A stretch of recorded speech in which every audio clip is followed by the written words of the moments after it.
Welcome to Tyranny of Dragons, Session 46, The Scales of Justice. Are you ready? No. Too bad. Go time. Oh no. What the hell? Oh, shit. Copy. Oh no. And paste and drag. What the shit? Please hold. Please hold. Whatever, I'll keep working on this. Okay. As I continue renovating the guild hall for future expanses. Alright. So, as we all know, Ignalia will be joining us a little bit later due to prior commitments at work. So, she will be joining us in a little bit, but until then, let's go ahead and get a recap of what happened last time out of the way. Alright, so last session, you had just defeated an attack from the cult of the dragon here in the city of Daggerford. The fight went in your way for the most part, and you had saved the city for the most part, and were welcomed by the guards and such. They all celebrated your victory and all that fun stuff. The question remained of what you were going to do afterwards. Were you just going to take off and head straight towards Waterdeep? Were you going to make sure the town was taken care of? You decided that drastic measures were needed, and that this entire black dragon that you had slain needed to be presented to the people of the Sword Coast. And what better place to present it than in the City of Splendors in Waterdeep itself? So, not wanting to cut the dragon up into smaller pieces and such, you decided that a large wagon needed to be constructed to carry this dragon from the city of Daggerford all the way up to Waterdeep, which was a few days' journey. And that's without carrying a dragon. But with the help of the local wheelwrights, as well as some eager volunteers who wanted to repay the favor of them being saved, the wagon was constructed in the matter of a day. And you had this monstrosity, this gargantuan wagon at your disposal that, with the townspeople help, you were able to load up onto the back of the wagon and kind of cover it with a huge sheet of burlap to kind of hide it from people so fear wouldn't spread too much along the tradeway as you continued north. You set off from the city. During your journey, it was mostly uneventful, a bit slower than you were used to due to the dragon cargo on this large wagon that Stone Skull was driving for everyone. Led by 4 huge draft horses, and even then, they weren't moving super fast. One day during your journey, though, a couple days out from Waterdeep, you ran into some travelers that were blocking the way instead of just traveling along it. These travelers obviously were up to no good, as they were half-dragons and wearing cult regalia. They demanded you stop and give them all of your belongings and wealth, and of course, you laughed in their faces.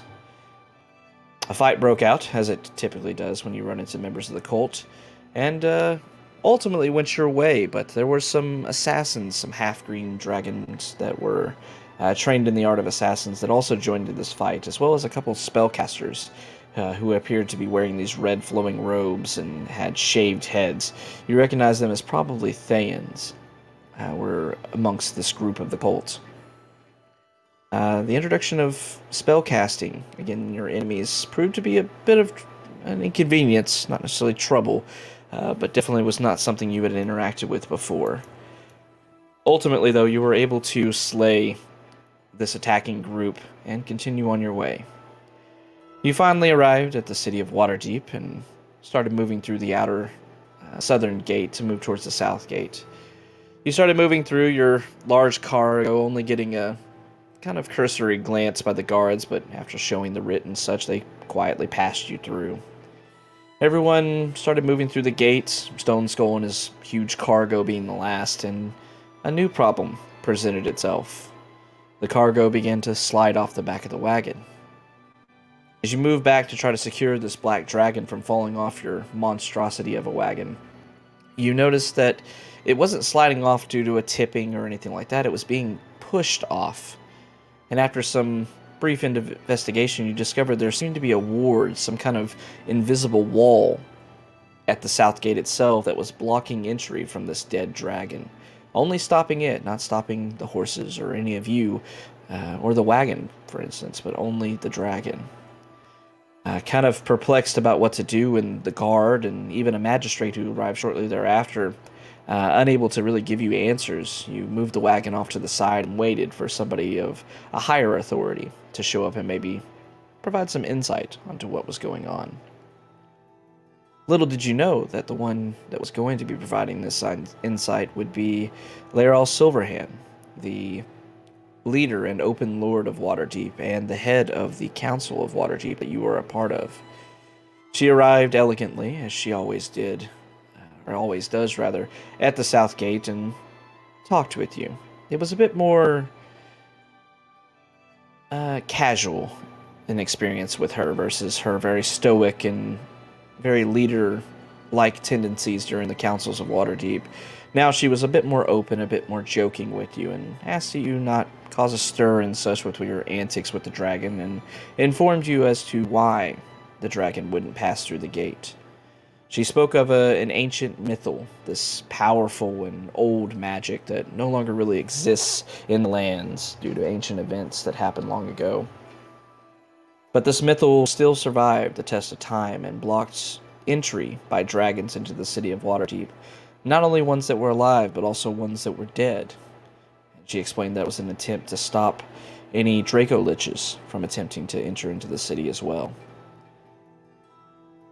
As she concluded her explanation, essentially, she did warn you that this information was to be kept secret. It was not a well-known fact that the mythal surrounded the city and barred entry from dragons, and she wanted to keep it that way.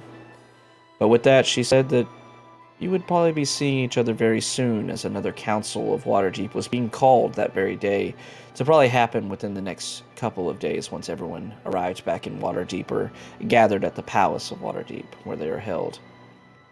And with that, she departed, left you to your own devices, saying that the dragon would have to be dismembered in some way to where it could not be possibly resurrected, barring reincarnation or a true resurrection spell.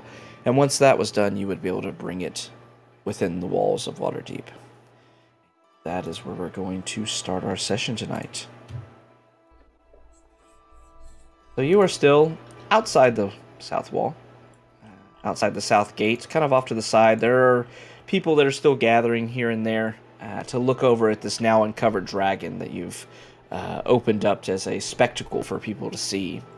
And you haven't quite decided your plans yet, but you know that something must be done.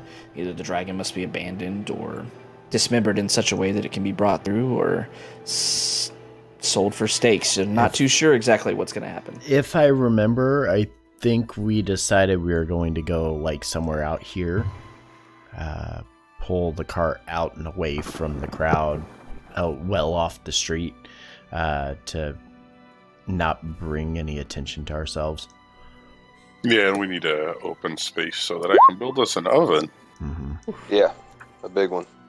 Big oven.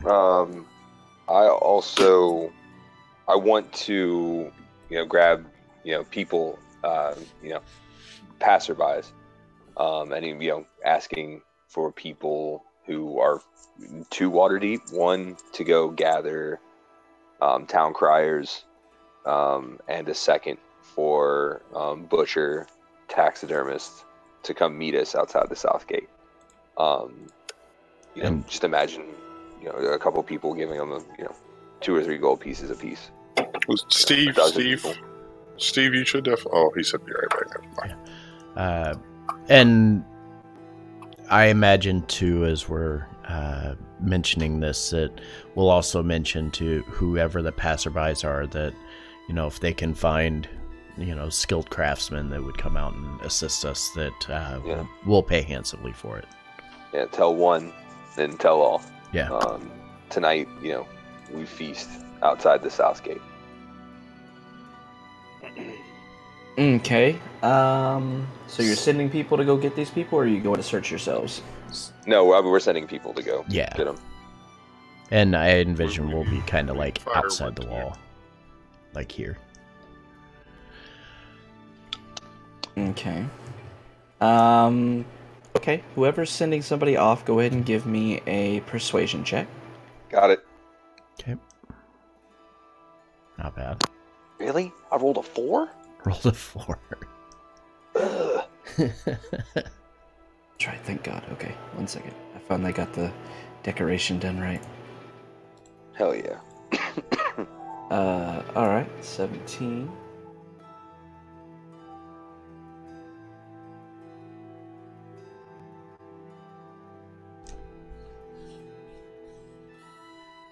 All right, so you send some people, get some passerbys and such, and with your reputation preceding you, everyone seems to have heard the spreading news of the scales being back in Waterdeep, and that they would be bringing this dragon, the word spreading down to the crowd and such below. Hardcore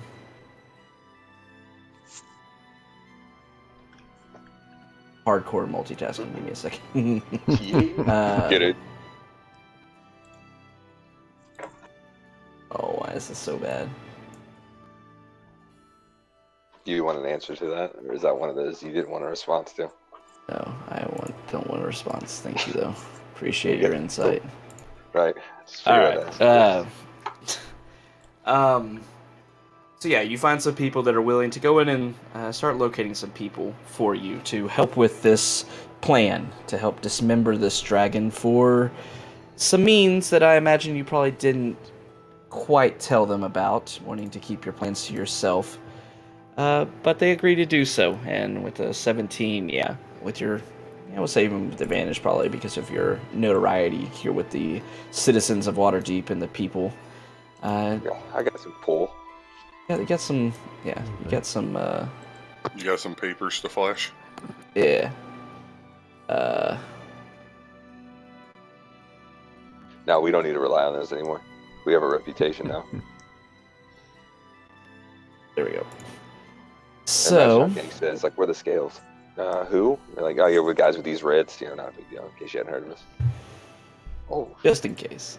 You remember that, unnamed party of adventurers yeah, that was us. We just found a name. It's okay. All right. So as you're standing out here, you've sent a couple of people off to seek out butchers and the other occupational specialists that you'll require for this. You feel like you're gonna have a few minutes to stand around and talk and such. So if there's anything y'all want to talk about or get out of the way or anything, go for it. If not, yeah, just kind of discussing, again in private. Let's make sure we carve this thing up. We'll get what we can, but we should be able to move it in piece by piece. Yeah. If you want to sell something, can we not sell the steaks? Can you sell, I don't know, the heart or blood or something along those lines and feed the people? Why can't we sell the steaks? Why do the people have to be fed off of our hard work?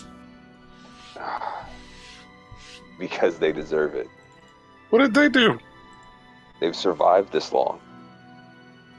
Well, So they participation trophy. They have a magical gate that keeps everything out. The whole Sword Coast, word of this will spread. It's not just giving people food. It's the act that matters.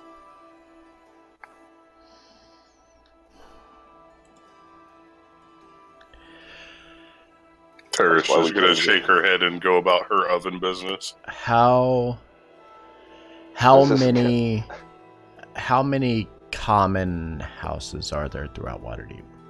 Like for more of the poorer neighborhoods of the city? What do you mean, like common houses? Like orphanages, like shared spaces between people that don't really have their own home. There's a handful throughout Waterdeep. Kind of focused more so in the not lesser wards, but more humble wards compared to something like the Sea Ward or the North Ward, where the established individuals may reside in, as well as the Castle Ward. Is this something Stone Skull would openly know, or should I roll for it? I feel like it's kind of knowledge that everybody would have about Waterdeep. Okay. Everybody's heard of Waterdeep, and yeah, it's the city. Stone Skull will look at Max and say, "We will cut up enough meat for all of the downtrodden and the children and the needy. The rest we can sell to reimburse ourselves for, or to reimburse the individuals that will come and aid us. I'm not looking to make a profit. I just believe that if we're doing this, we can't just put ourselves into any form of debt to do so. As they're talking, Tara's just going to start pushing them to the side. And then when they move far enough, she's going to make a giant cube with a wall of stone. Perhaps we make a compromise in between. If you're making the oven, you can sell what you cook. The rest we'll carve up and give to the needy. We'll work with, local butchers or smoke to prepare it, for the longer term for these people. I'll take it out of my personal stash. Kind of jingle the belt, like, we can afford it. I can afford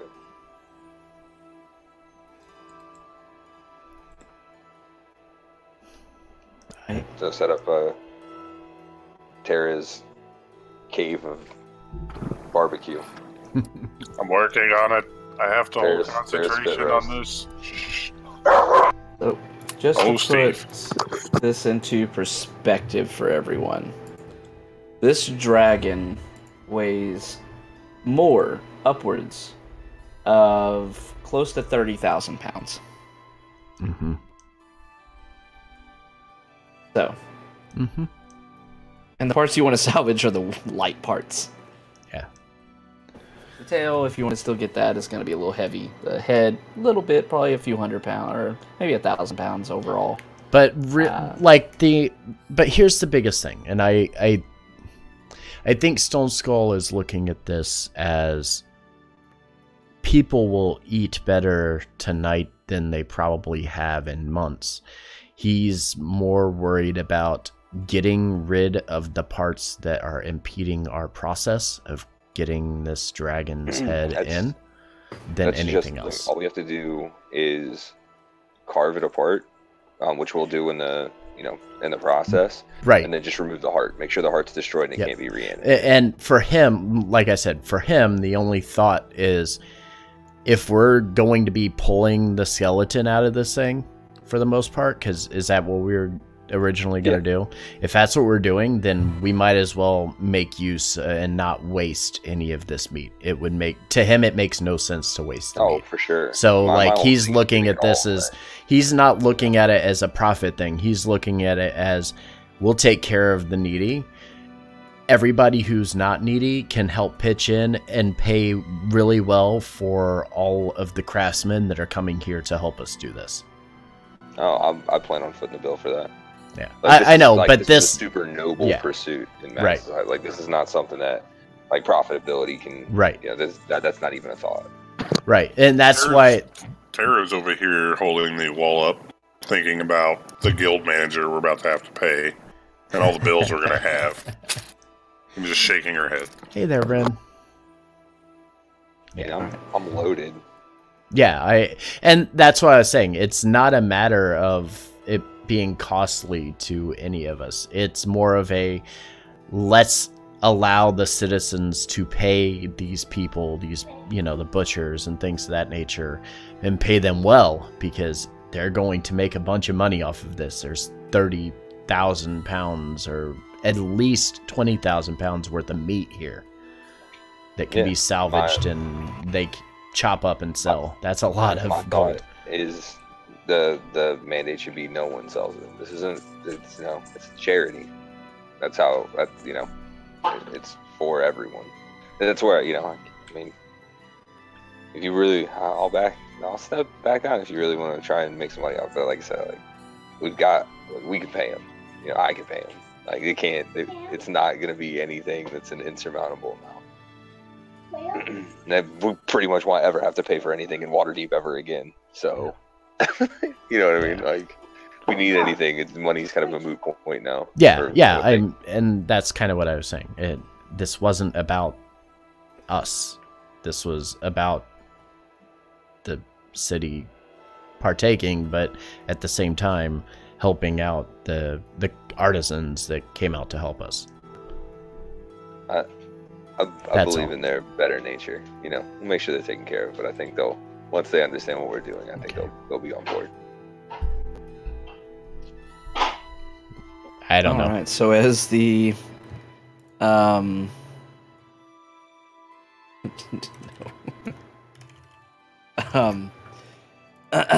as the how do I want to put this? As the processes are being discussed between Stone Skull and Maximilian about how and why and what the dragon pieces and meat and steaks and such would be used for, Terra and Ignalia waste no time. Going ahead and raising up a large furnace of a sort. Kind of I'm made calling entirely it the of stone. dragon oven. Okay, an oven then. Terra, with her mastery of the earth, is able to do so fairly easily, only needing to spend a somewhat high-level spell slot for it. And then Ignalia providing the much-needed fire for this, and you start out of sight of everybody, off of the high road down to the south, over a hill. The people traveling on the high road only see just wisps of smoke rising up. Not really understanding what's going on, but nobody really caring to go investigate. You start cooking steaks. Dragon steaks. They're, once again, probably close to 30,000 pounds worth of meat. We'll round it down to about 25,000 pounds of meat that needs to be cooked. This is not going to be done today. Nope. It is going to take several days of this. Mm-hmm.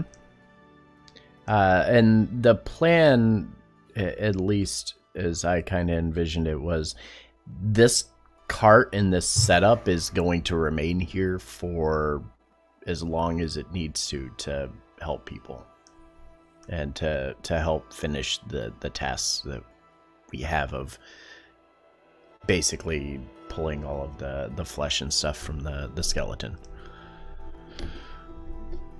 Okay, so as the smoke is rising up and all of you are standing around, still discussing amongst yourselves and such as the It's gonna take long process of dismembering and cooking this dragon begins underway. You see a couple of guards moving over the hill, and as they get up to the top of it, they look down, and you see them kind of glancing back at forth at each other. And they go ahead and move down. They're not moving in an aggressive manner or anything like that. They move forward, and as they get closer to all of you, one of the guards speaks out, says, "We were told that there was going to be something happening out here. Should we..." He kind of looks over at the large fire and bits and pieces of the dragon being taken over and thrown into it. Says, "Do you plan on doing this all day? Should we maybe retrieve some people to assist with this?"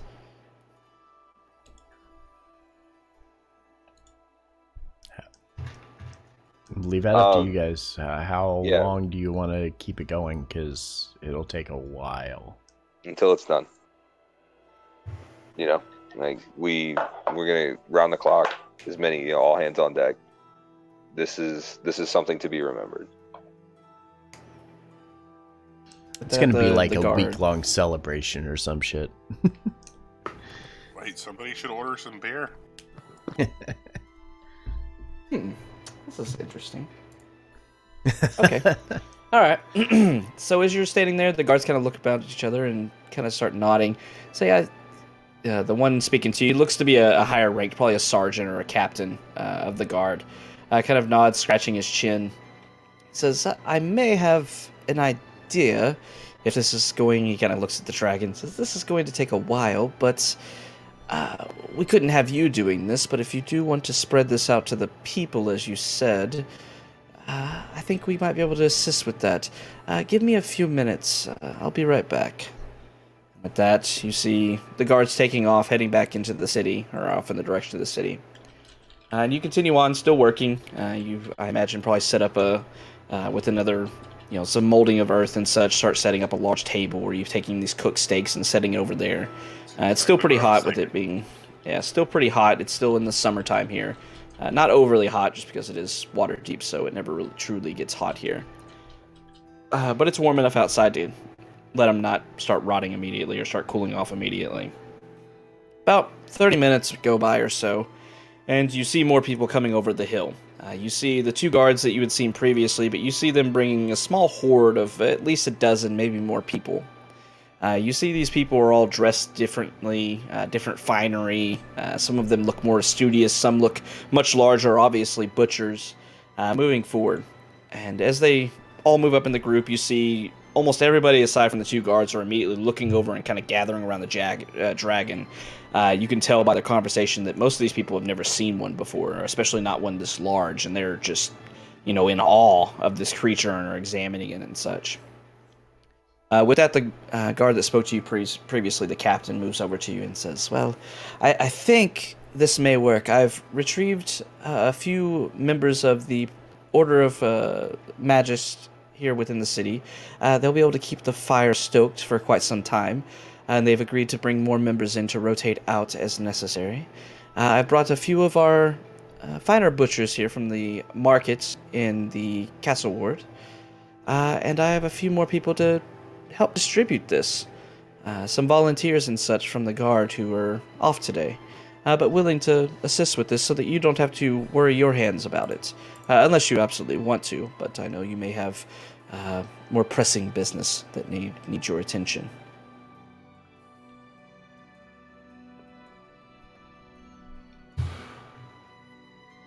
Well, nice. Daddy kind of waits to see your thoughts on the matter. Okay, I'll go. Stone Skull will kind of nod and say, "Yeah, that's fine. I think we have other things we could do anyway." That the guard kind of nods, and you see a couple of them, the more studious-looking ones, kind of wearing these long robes and such. Obviously spellcasters of some sort. Charisma-based. Moving over towards people Terra out and there. Ignalia and kind of observing how everything is done, contributing their own bits of fire and such of different degrees, able to keep the fire soaked as these steaks or pieces of dragon are still being cooked. The butchers move over and begin kind of hacking away. They kind of start getting instruction about what pieces you want to save, what they need to focus on in the beginning to get that presented before you. You kind of explain that you want the head and the wings taken off separately to be used as trophies, and then the skeleton saved as well, to be put into your possession. And then you let everybody know that the intention, if I heard everything correctly, for the rest of this meet is going to be to give to the people and then give to the more needy. of it. It's whatever. If it's that important to Max, Stone Skull will just cave to him and just say whatever. It is important to Max. It's very important. Okay, then we'll follow what Max wants. All right. What did Max want exactly? To break everything down, and as it's able to be prepared, we're gonna go round the clock giving food to everybody. Just any and everybody who wants some. Make sure that plenty is carved away, and saved for later use for the destitute for the city, for them to be taken care of for as long as possible. We also will probably pull some of it away for our own personal use. Yeah, I mean, there's plenty. Yeah. Also, again, go over in detail the pieces that we wish to keep.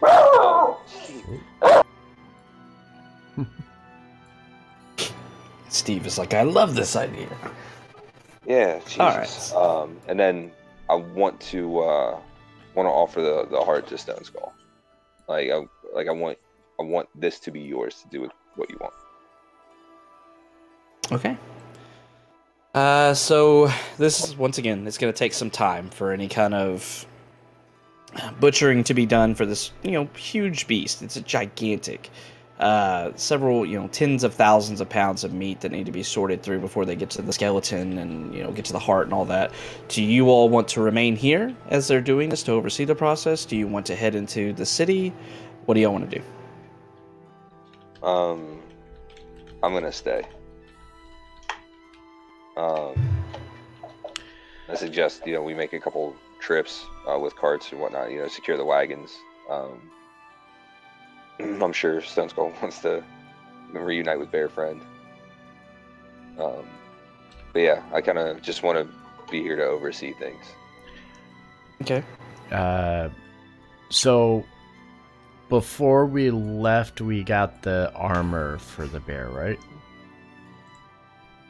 Yeah, I made out of dragon hide. Mm-hmm.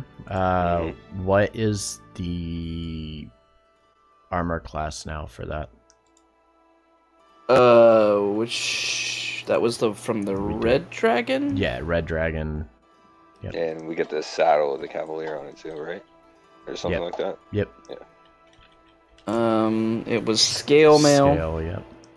So that was oh gosh, what was I gotta bring up my Beyond. I don't have that open. Scale mail. What the base AC of scale mail is. There it is. So it'll be 14 plus Dex modifier. Okay. So To the he's bear. a +1, so 15. Okay. It is also +1 armor. Oh, okay. So 16. And it will have resistance to fire damage. Okay, I'll put that in here too. Want to consult with some potion makers too. We can get that representative for a couple. I don't know who would be responsible for making them here. If it's like more clerics or holy people or more mages, but Depends on the potion. yeah, it's the resistance potions to the elements. I want to basically offer them a cut of whatever they might need to find sufficient for at least trade, or if not equal. I'm not necessarily saying free, but something that would benefit them in an effort to help us directly, because it's something I feel like we need going forward. Okay.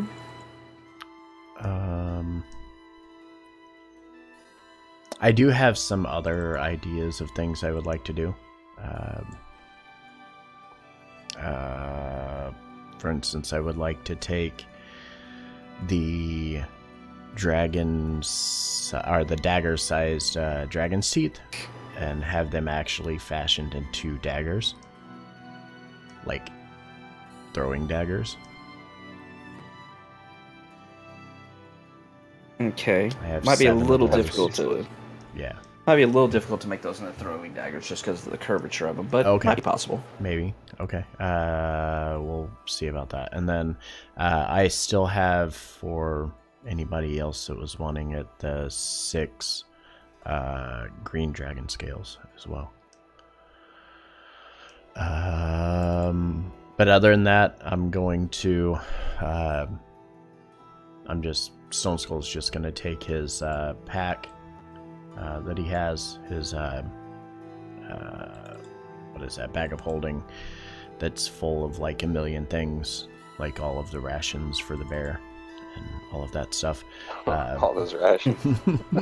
And yeah, he's probably going to do the exact opposite of Max, and will actually be staying behind at the house. He'll also take like any of the horses or any of the extra carts or anything, and kind of stow those and get them kind of put away at the house.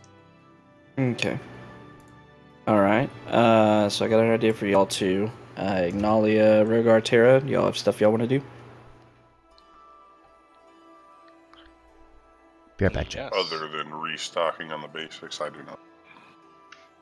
I will head in the direction of the bar that was once a crazy wizard's place.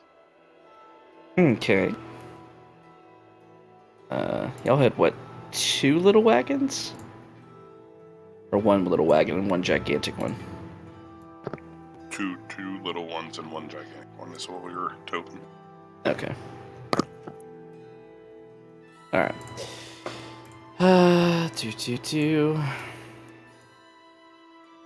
Alright, Alright, so basic restock, that can be done fairly easily. So no need to RP or go through that. Just buy what you need, and we'll move on. So everybody, I think, is going to head into town except for Maximilian. Unless Rogar stay behind, or Rogar, you going shopping, or what are you doing?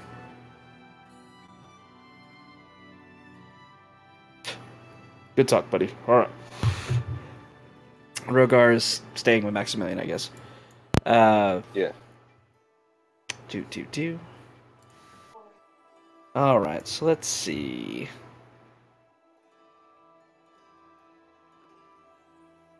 Shit. Let's start with Stone Skull. So you'll be heading back into town. Perfect timing. On your way to the guild hall, what do you want to do? Yeah, so I don't know, was that armor ready, like, to pick up, or did we already grab that? I can't remember. We'll say for the sake of brevity, you already picked it up and put it on the bear. The only thing I would like to do, if that's the case, is take the dragon's teeth and get him to a crafter. If he can't make, like, throwing dagger-sized daggers, then he'll at least get a couple of them fashioned into some kind of hefty handheld daggers. Or a few of them, anyways. He has an idea for them. How many do you have? 7. 7.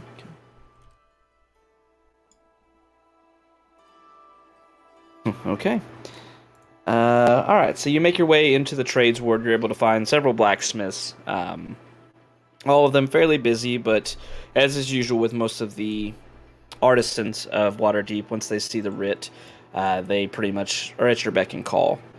You make a request out to make these daggers, or these daggers out of the dragon teeth, and the weaponsmith agrees, says he could probably do it. He points to one of the teeth that you present for him, and you see that tooth is kind of broken at the end and such. And he says that, unfortunately, that one won't work for a dagger, unfortunately, but he'll be able to make the other 6 into these daggers. He doesn't know what properties they'll have exactly, but they will be daggers made of dragon teeth, if nothing else, and should be fairly strong. Okay, and he will take out a piece of paper and scribble down this little design on it. I'll send you a message and hand it to him and say, can you carve this into the hilt of each of these?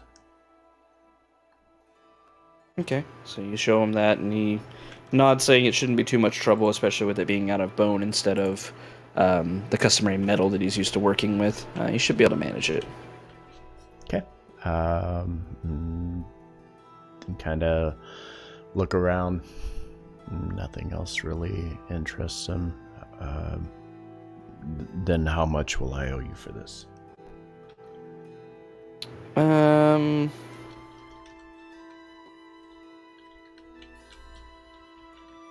He looks over his notes as he thinks about the price, factors in that you are a savior of Waterdeep, as well as a few other things. He says to craft these into daggers, he'll take a few days at least to get it done, but he will only charge you $156 gold pieces for it. Okay. Then Stone Skull will put 20 platinum down and say, this isn't to rush you. This is just to repay you for services. And kind of just nonchalantly just drops it there on top of the table, like 20 platinum to him means nothing. Okay. He thanks you for your generosity and says he'll work on it as fast as he can. And Stone Skull will turn and, grab the reins of the horses and continue walking and leading them back. Do you have a location where this house is located here in the city? It is located up to the north. I think it was in the north part of the board, so we'll just throw it right. It's got a little bit of a yard around it, right there. Okay. On the red marker. Nice. Yep, got it. Okay, yeah, so he'll just take the high road all the way to the north and just basically taking care of everything at the house, getting everything situated and all that. Okay. Alrighty, so moving right along to the next person going into town, Ignalia. Said you were heading to find creepy old dude's place. Yeah, well, I have no idea where he's located, so I'm gonna head towards the bar that he used to be squatting in. Alright, so if I remember correctly, I should have taken better notes on my end.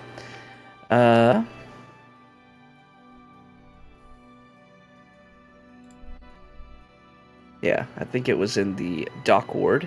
Off to the west of the yawning portal, kind of heading down towards the naval harbor as well as the great harbor. You remember a shop being there that was once a bar of some sort, but had been abandoned, and you had initially just found a shop there the first time you visited that belonged to this Vlagan, who was a mysterious, albeit sometimes helpful figure to yourselves, but very mysterious in his ways. And we'll go ahead and put, we'll say it's like right in there somewhere. So on that red marker. Or actually, let's make that a green marker. Boop. Alright, so somewhere in there is where you found the shop the initial first time. So you make your way in, and unlike the last time you came here, where you saw this abandoned shop, or abandoned bar rather, you once again move up and you see that it's transformed. Instead of just this empty bar of a couple stories, you see that there is now a shop of some kind, but the front of it, as you've seen both times you've visited before, is covered with the doorway in the front facing of it by this large tree. The first time you saw Vlagan's shop, the tree was mostly dead and barren. The second time you saw that it looked more lively, kind of had a golden finish to it, and looked like it was starting to bud. As you look at the shop this time, you see that it's progressed even further. You see the branches now have these carved wooden leaves across them. There's a mixture of what could be small plants or flowers. It's hard to tell exactly. But it seems like life is blooming on this tree that decorates the front of the shop, that you recognize as the one belonging to Vlagan. The door is shut, but you could tell that this is his shop for sure. I'm gonna sigh, seeing the shop magically have reappeared, and then take a moment to ponder over the tree. Do I have any idea what the origin of the tree might be? You could make a Arcana or Religion check. If only I was good at either of those. Alright. What a scholar you are. Spellcaster or Paladin. I have no idea how magic works. I'm just good at it. Just good at it. It's fine. The only thing you could really draw is that you know that trees, especially great trees like this one seems to be depicting, sometimes have a good connotation to them. They represent life and growth and such. It seems a bit odd coming out of the front of this shop, which belongs to this very mysterious man who offers very tricksy deals, as well as wanting some grievous return on his investments. But you think it doesn't really represent anything bad, but anything further than that you can't really place. I'm gonna reach out for it for a second, kind of stop, think better of it, and then instead I'll walk to the door and just knock on it. Okay. As you knock on it, your first hit actually starts opening the door as you see that it was kind of cracked open. So with this kind of squeaking sound, the door slowly opens and you see a dark chamber beyond. As the door squeaks a bit as it opens, you hear a voice calling from inside. Yes. Come in, please. Does that voice sound familiar? Nope. Excuse me, I'm looking for Vlagan. I'll say that as I step inside. As you step inside, you see a somewhat familiar shop scene before you. Very dark and odd, kind of dirty here and there, but a large counter up there at the back of it, as well as what appears to be a back room and such that someone could walk back into. You see a man standing behind the counter. Very buff, large arms and a large chest, a very squared off chin, brown hair, and then a scruffy looking beard across his face as well, with a heavy mustache that curls out into handlebars at the end of it, that kind of swirly, circle-ish look. As he sees you as you're inquiring about who you're looking for, he looks in his eye, one of his bushy eyebrows raises. He says, "Oh, it's you. 1 second." And you see him turning around. He kind of hunches over for a second. And with a flurry of motion, you see just this brown cloak being thrown across him. And as he stands back up, you see that man is gone. There is no longer a large, muscular man with brown hair before you, but this covered up face with this crooked nose that's pointing out from just under the cowl of this hood. And you can definitely tell that this is Vlagan. And as he turns back, you see his head tilting to the side. Then he begins to speak. "It's about time you returned." It is. I'm sorry it took so long, but, well, I didn't want to claim a life before it was really due. Here, give me a second, and then I'm gonna reach into my bag and pull out a small sack I put the head of the worm speaker into and just kind of rest it on the table. As you do so, you see Vlagan kind of reaching both his hands up on the counter and begins to kind of rattle his fingers, these arched fingernails that are extending a good 1.5 or 2 inches out from his fingers. And they're making this hard clacking sound on the counter in front of him. As you set the bag, you see him looking down. He says, yes, quite. It's unfortunate what this soul went through. What with his family disavowing him and feeling betrayed by the world, and it was quite terrible, really. It's no wonder he fell to darkness as he did and went to evil in his ways with the cults. It's quite tragic, really. But he looks down, you see him moving over to the bag and opening up. Says, "Yep, that's a worm speaker's head." Closes it, and you see him kind of setting it down next to him with a heavy wet thud onto the ground. Says, "Well, that debt is paid, then. Are we here to make a new one, are we?" To be honest, I don't think I have much in mind that I could really ask for. I think our time is, certain events will take priority soon. And I'm not sure if I'll be able to come back to, definitely pay one off. At that, you see Vlagan kind of nodding. He taps his fingers with one hand across the counter once again. You see him kind of nodding. Wise choice, I suppose. How are you enjoying the gifts I gave you before? Is that sword still treating you well? This sword is wonderful. It is always by my side. Tyranny, are you good? I just kind of hold him up.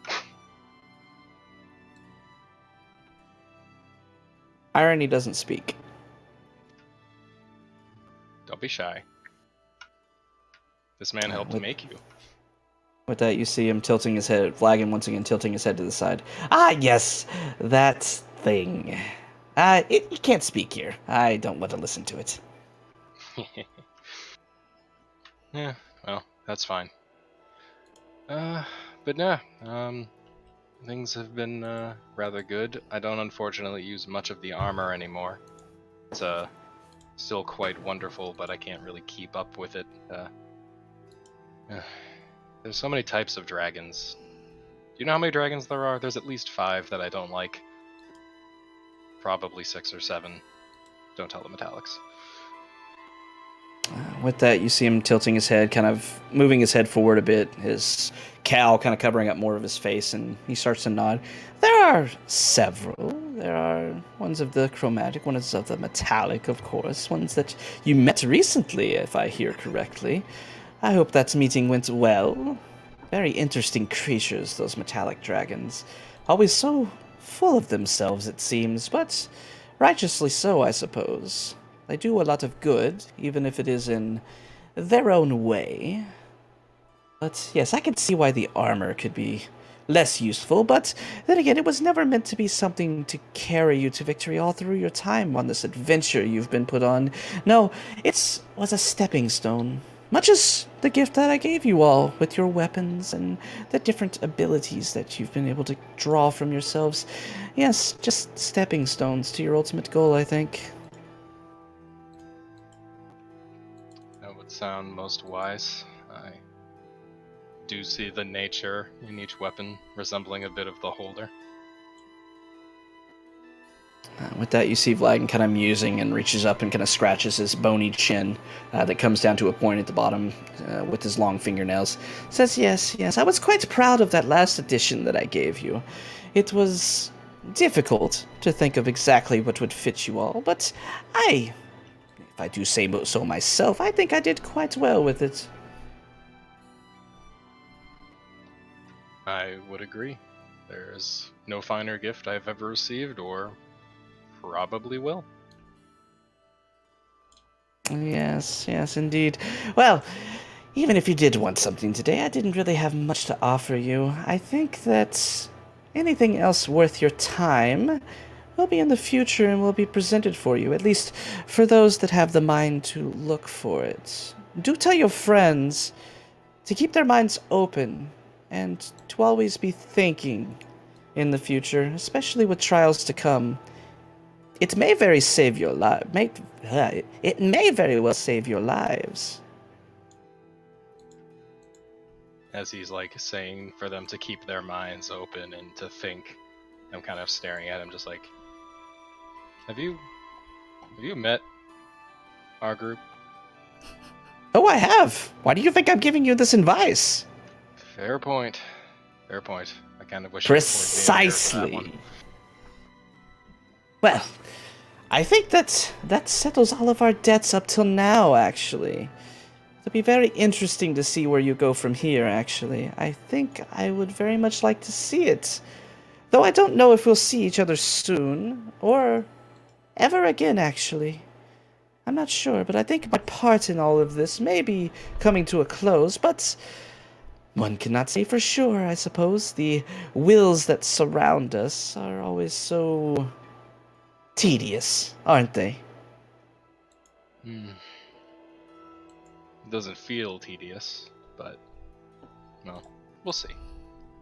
Well, if you'd like to turn the tables on the dragons and be full of them for a change, Max is holding a barbecue. You should probably go get some. Oh, that sounds delicious. Maybe I'll stop by. I will hold out my hand for a handshake. You see this gnarled hand extending out towards you. And as you reach out, kind of hesitant, it looks like a decrepit old man's hand, but you reach out nonetheless and shake his hand. As you do so, make a wisdom saving throw. Wasn't expecting that.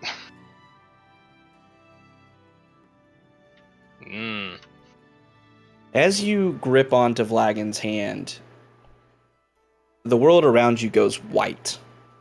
You see nothing around you. You don't see Vlagan. Your hand is outstretched, touching nothing. And then something starts to materialize before you. You see a man standing before you. Some similarities to Vlagan. You see age, obviously depicted. You see, instead of crooked nose and pointed jaw, you see a long white beard stretching down almost to his waist. You see him reaching out a hand to shake yours, and in his other hand, his offhand, he's holding a large, kind of gnarled wooden staff. Around his head, as he's looking at you with a bit of a smirk across his face, you see several very small-looking dragons floating around his head. All of them different colors of the metallic race of dragons. And as you see this vision, it lasts for but a moment, and then it fades. and then you find yourself standing once again in the shop, your hand outstretched to shake the hand of nothing before you. Flagon is gone.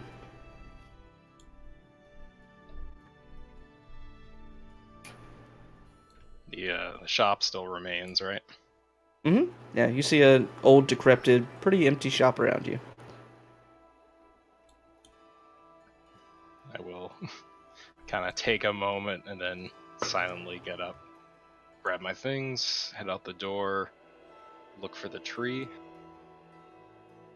As you walk out, kind of looking up at as the sun shines back into your eyes, kind of wincing into it, you stop to turn around to grab hold of the door, and you turn around and immediately see that the tree, the shop, everything is gone. You see an abandoned bar behind you.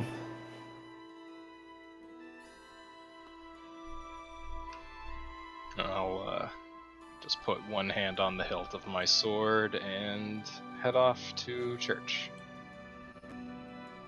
All right. Anything else aside from getting your prayer in to do? Nope. All right. Tara, anything special you want to do, or are you just going around buying some basics? Basics and health potions. So if you tell me how many potions I can buy, I'll just buy them. With all the different shops around, you'd be able to find 17 regular potions. Let me redo that because that needs to be more. What the hell? Go away. Okay, 15 graders, and 3 superiors.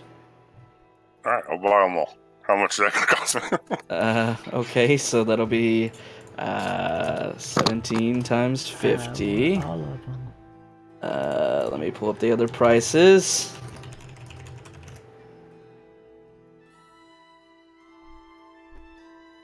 I think it's 250.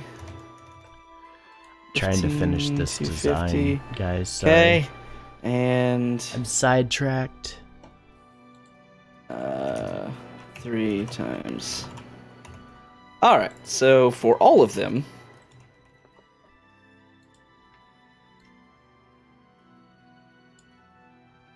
it would cost you 6,100 gold.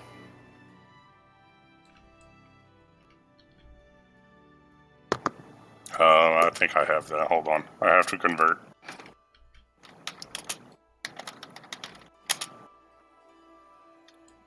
Shit ton of potions.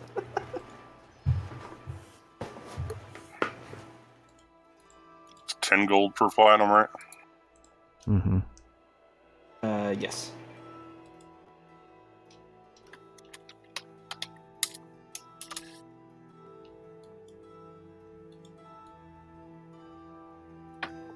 $6,100. All right, cool. Yeah, be 610 platinum, or however you end up splitting it. Dude, I can't afford all that. Sorry, guys. I'm gonna cut it in half. So Are how many of you each are gonna you buy? wandering with Okay, Stone Skull? I'll give you. I was 1,000 gonna say, if you're swords. just wandering with Stone Skull would just open his bag and let you have whatever you need. I'll just cut it in half. Though still, I'll do the 3 superiors and like 7 of the graders, and then like 10 of the regulars. So, what was 7 the of the superiors? graders, you said? 250.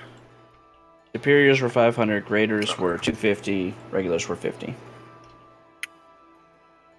3 superiors, you said what, 7 of the graders? Yeah. And then how many of the regulars? And then let's do 7 of the regulars at 50. That'll be 3,600. Yeah, that's where I'm at, yeah. Okay, cool. We'll give 360 platinum pieces. Alright, so this is a venture over a few different apothecaries that you have to go to find this many in the entirety of the trades ward, but all in all, yeah, you just clean out their health potions. They all tell you that they're going to probably be out of stock for a little while. But yeah, you're able to get a bunch of health potions. All right, cool. And then I will, general store rations, traveling supplies, and then go back to the guild hall. All right. Just go ahead and look those up and subtract whatever you need. All right. So Rogar and Maximilian, y'all are just for the rest of the day going to be chilling out, supervising this feast that is happening. Yeah, shaking people's hands, Okay. wishing everyone well, keeping the merriment high. Okay.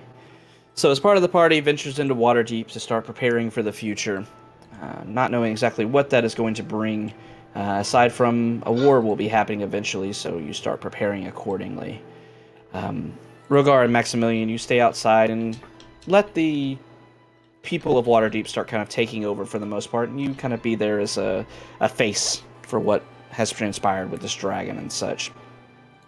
You start to see that after the first couple hours, when a good amount of this dragon has been sliced off and cooked, and parts are being kind of piling up on the stone tables that Tara made before she set off into the city, you start to see the guards moving off, and you start to see lines of people beginning to appear over the hill next to where you've started cooking this stuff. They start to move down and start making an orderly line as they go through, and you see most of the people at the forefront of this line look like peasant folk. They are not dressed in fine clothing or anything. They're dressed in little more than rags. Definitely the poverty-stricken people. Though nobody looks like they're, in fear of dying. They definitely have seen better days. As they move through, you're seeing just bags of these steaks being handed out by the guards, and people move by thanking you, blessing you for what you've done for them and for helping them out. As the day progresses on, the people start to go up a little bit in class. You see more middle-class folk joining in, doing much the same, thanking you for your accomplishments, thanking you for protecting them. The deeds that the Scales, as you've called yourselves now, have spread throughout Waterdeep. You are a household name at this point.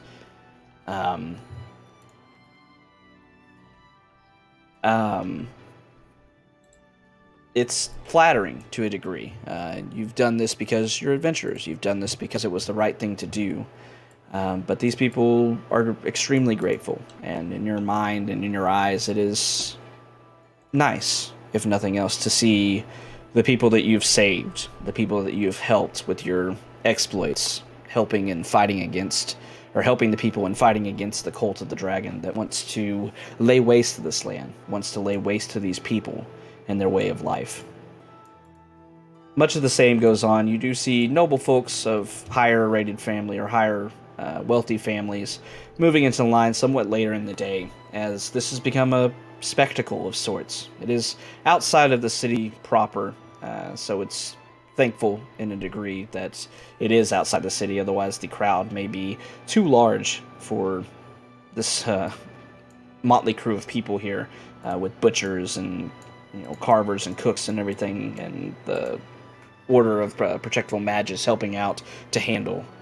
But thankfully it is outside, kind of cooling the crowd a bit, and yeah, that's pretty much how your day goes until dusk begins to set upon. But under your direction, you see people changing out. More butchers are brought in. More spellcasters are brought in to stoke the fire and keep things going, preserving the meat for to be taken off to storehouses and such down in the dock ward to save, just in case a not a drought, but I'm not sure the right word. I think there's a word for it. Famine, yes, before the famine sets in, if it does. Everyone hopes that it doesn't, but at least now with this dragon being able to easily feed several hundred people for quite a while, being stored up and such, and you see more people moving through, taking the food. Some don't even bother, they just want to meet the heroes of Waterdeep, the heroes of the Sword Coast, thanking you, and noble houses offering you guard positions and things of that nature, which are a bit below you, unfortunately for them. But they offer nonetheless, trying to earn prestige for themselves. Yes. There are all kinds here in Waterdeep. But with that, the day goes on. You see that the roasting of the dragon, until I can find a better name for it, continues on and no longer needs your supervision as the guard has taken over. Several captains now managing the situation and urging for you to set off about your own duties and to not worry about this. It will be well taken care of. As they all seem to agree that this was needed. This was a positive experience for the city of Waterdeep in a time where fear is always in danger of running rampant. So with that, you all head back to the guild hall. During the day, you did have several pieces of the dragon taken off, as it was somewhat early in the day when this all started, to go be prepared and changed to become decoration for you. Those of you that arrived back at the guild hall earlier in the day saw the construction of a couple of extra walls to extend out the doorway, and under some careful tutelage of you all to make sure its specifications were up to snuff, you saw that the wings were mounted on the other side of this extra doorway that was put onto the front. And then this dragon's head, with its long black horns off the top of it, was mounted up across this doorway so that you had to walk under the gaze of a dragon as you moved into it.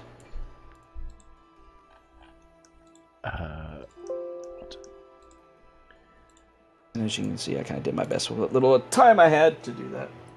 But might put a couple of the horses in there too, because we have a few horses as well. I've lost track of how many horses we actually have. I know we brought fucking horses. Rhea back on your wagon.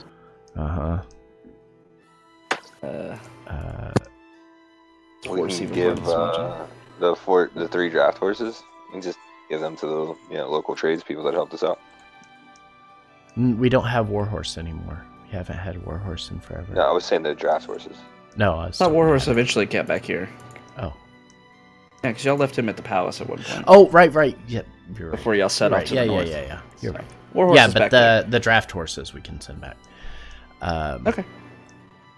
Makes my life easier. Stone Skull will go over here, and pretty much where he's gonna be for a while.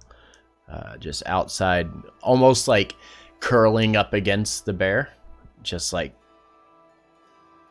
regaling bear friend pillow. Yeah, regaling bear friend of the stories of everything that's happened. Okay. The bear's a bit off-put with you, kind of bemoaning your absence for some time. But as you explain to it and, kind of make friends, make amends with it, it understands the necessity of it being left behind. I bet the dragon meat treats aren't going to hurt. 100%. Remember that big thing that scared you? This is what it tastes like. By the way. Let's see. Yeah, so that's pretty much what Stone Skull will be doing. And this thing I'm sending you, or the updated thing I'm sending you. Alright, so as you're all doing that, evening has fallen, night is setting over the city of Waterdeep, and you find yourselves back home, as this is now your home. It's a place you've bought, a place you've renovated, a place you've sunk money into and sunk time into, and it is now your home and more aptly decorated for the group of you. You replace the bear rugs and such with regular rugs and getting rid of the ones you didn't need. One of the dragon skulls that you proffered is now mounted on the wall above. Is it above the fireplace or is it above the wall? I don't want the dragon skull.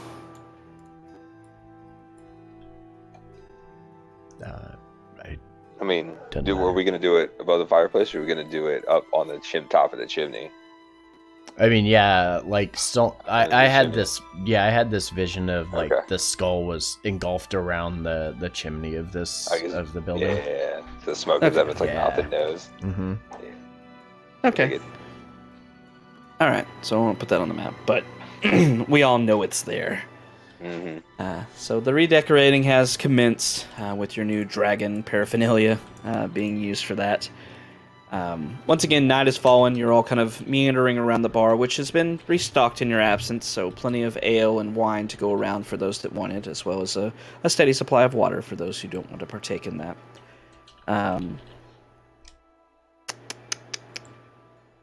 Okay. Who's the most responsible? Maximilian. Why is that me? As you're standing around, you hear a voice in your head that you recognize as a spell being sent to you. You hear a voice in your head you recognize as Laeral's Silverhand. And as she begins to speak, you recognize this is a sending spell. She greets you, says, "Good evening, Maximilian. I am sending this message to alert you that the next council has been decided to happen tomorrow morning. Please make sure to attend." I'll acknowledge,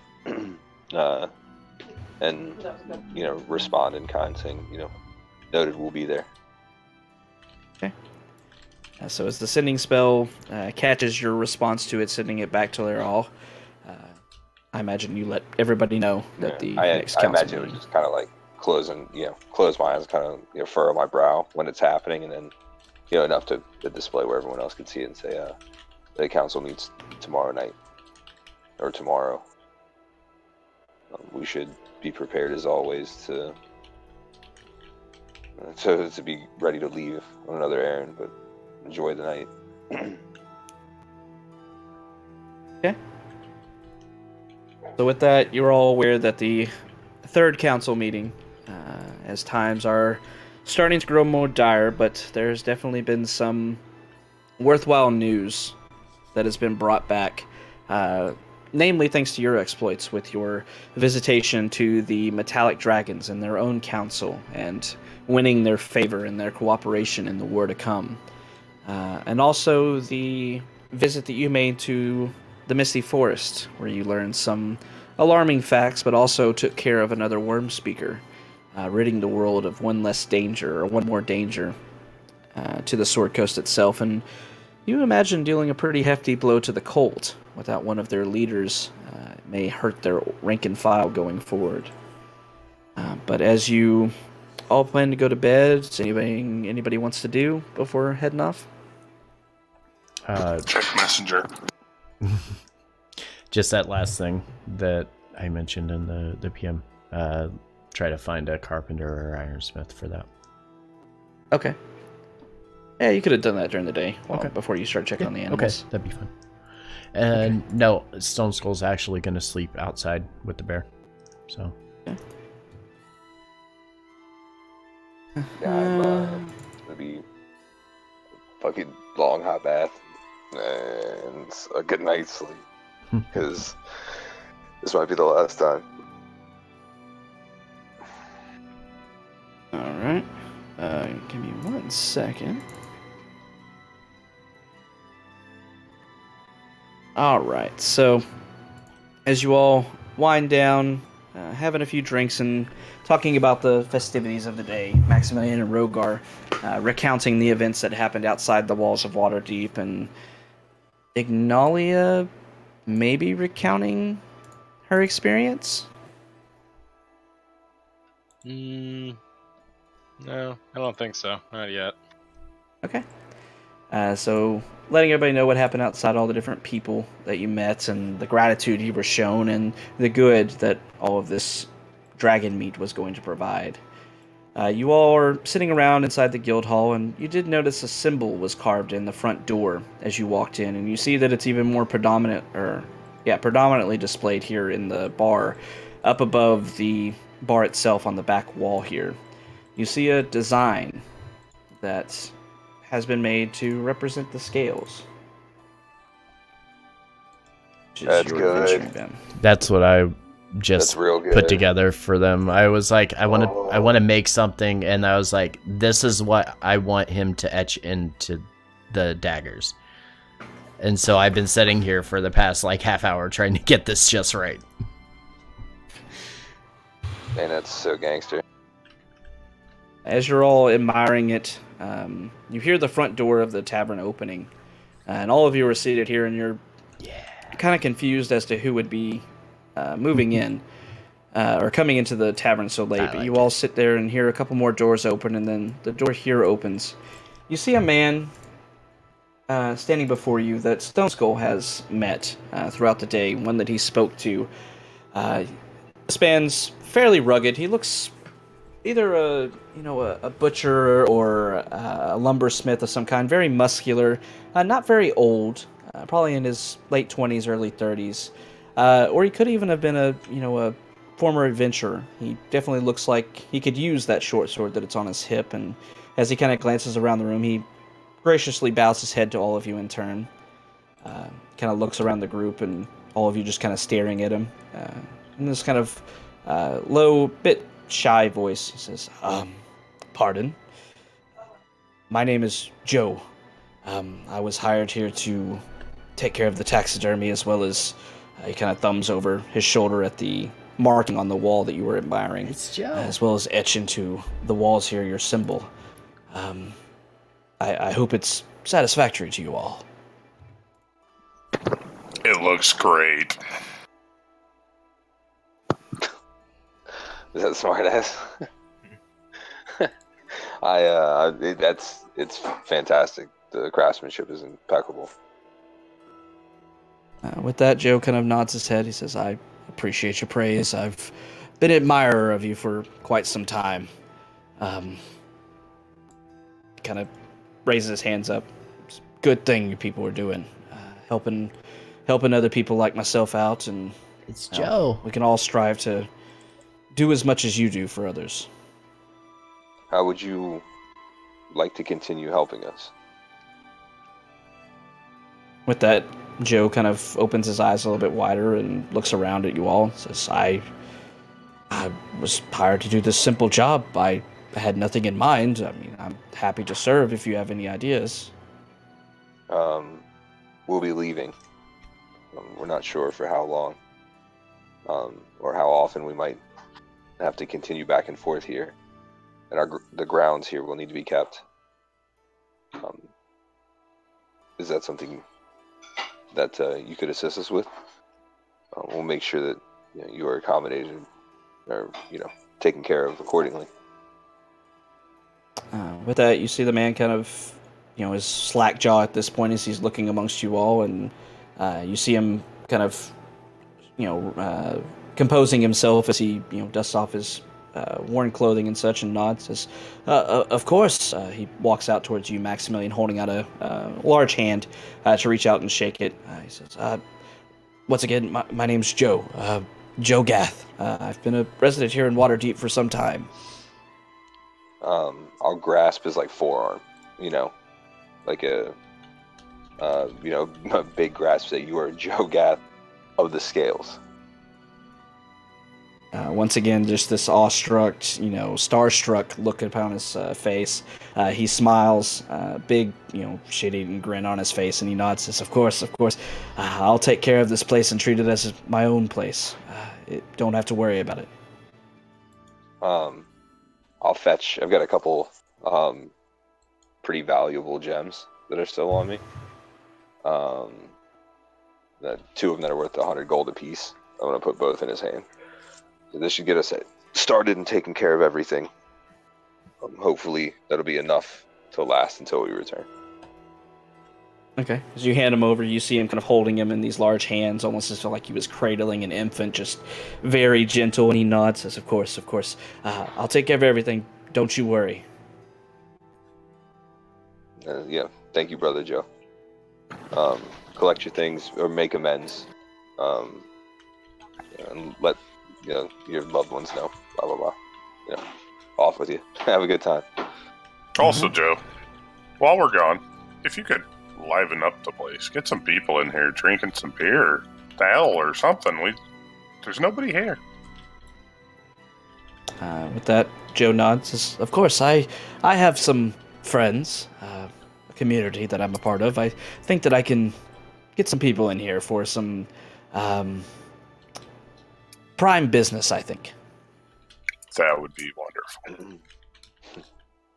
We Imagine. don't want to look like a slum, so I'm just gonna toss him a bag of like 50 gold and say, it's a tip.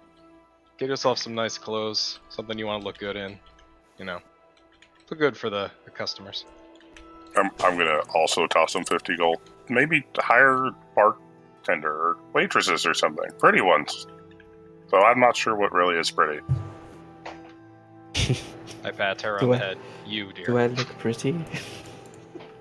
Alright, so as you meet your new guild owner, guild manager, who just came for a simple job, could have been left at that, but you decided that Mr. Joe Gath needed more to do with his life and could be an asset to you all. So, with that, Joe Gath has been hired as the guild manager to take care of the guild hall of the Scales of Justice. With that, he, once again, starstruck, but getting his bearings. He seems like a competent individual. Seems like he could do some good work for you. He takes off out of the tavern, thanking you once again for the opportunity, and heads off into the night to start making plans going forward for the guild hall and for the scales. But with that, you all head off to bed for the evening, ready to raise yourselves up bright and early for the next council of Waterdeep.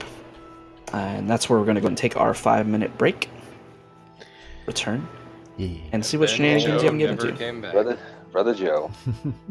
I'm actually going to message him on Discord and say, send me a picture of what Joe's going to look like in game. So, Yep. Go ahead and send him that. Go ahead and clip that and send it to him too. yeah. Tell him Thank you, got Zorn, for 100 reminding me. fancy clothes and, waitresses. Yeah, I thought maybe we forgot. Oh no. I totally forgot. There were so many other things on my mind. I forgot about the discussion. Right. So thank you for reminding me. All right. So 5-minute break. We'll return and see what y'all can get up to. Okay. You heard him. 5 minutes. Don't go anywhere. We'll be right back.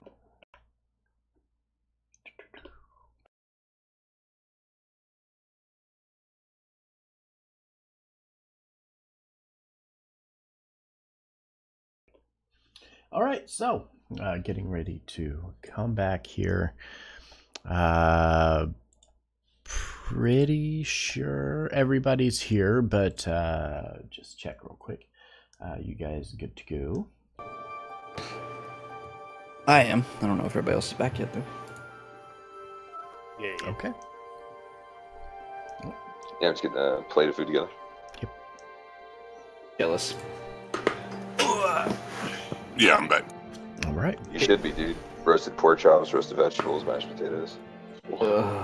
Pretzel crusted pork, BT doughs. I ate so damn healthy today. I had a turkey sandwich with lettuce and then had a cup of orange slices and a cup of grapes. And unsweet tea.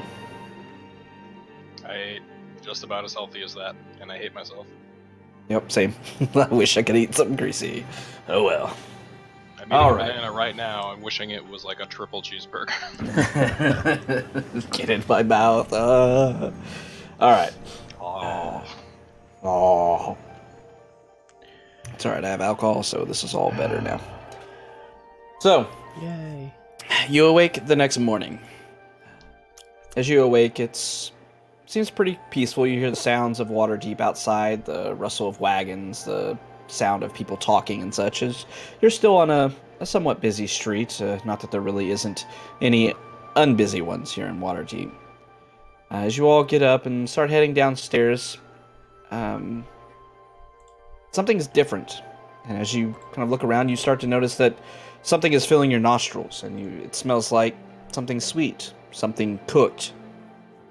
As you all start making your way downstairs and back into the main tavern room, you see. Let's see. Let's give Joe a token for right now. I don't know why I just typed in Joe. Like that's gonna give me a token. Fucking dumbass. That's not gonna give me anything. That's not gonna work.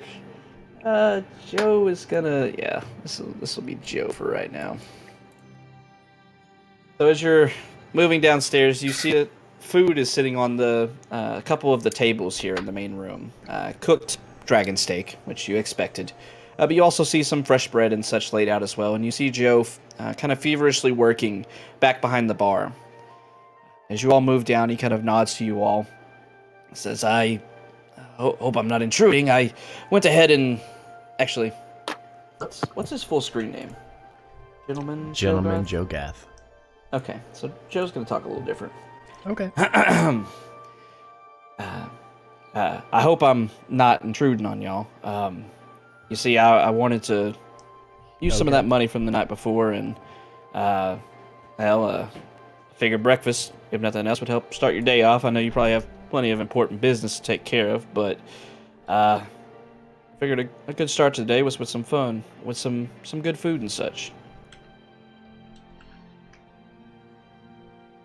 Guys. Tara's just gonna rush forward and sit down at the bar and hold her hand out for a plate. I'm liking this arrangement already, Joe.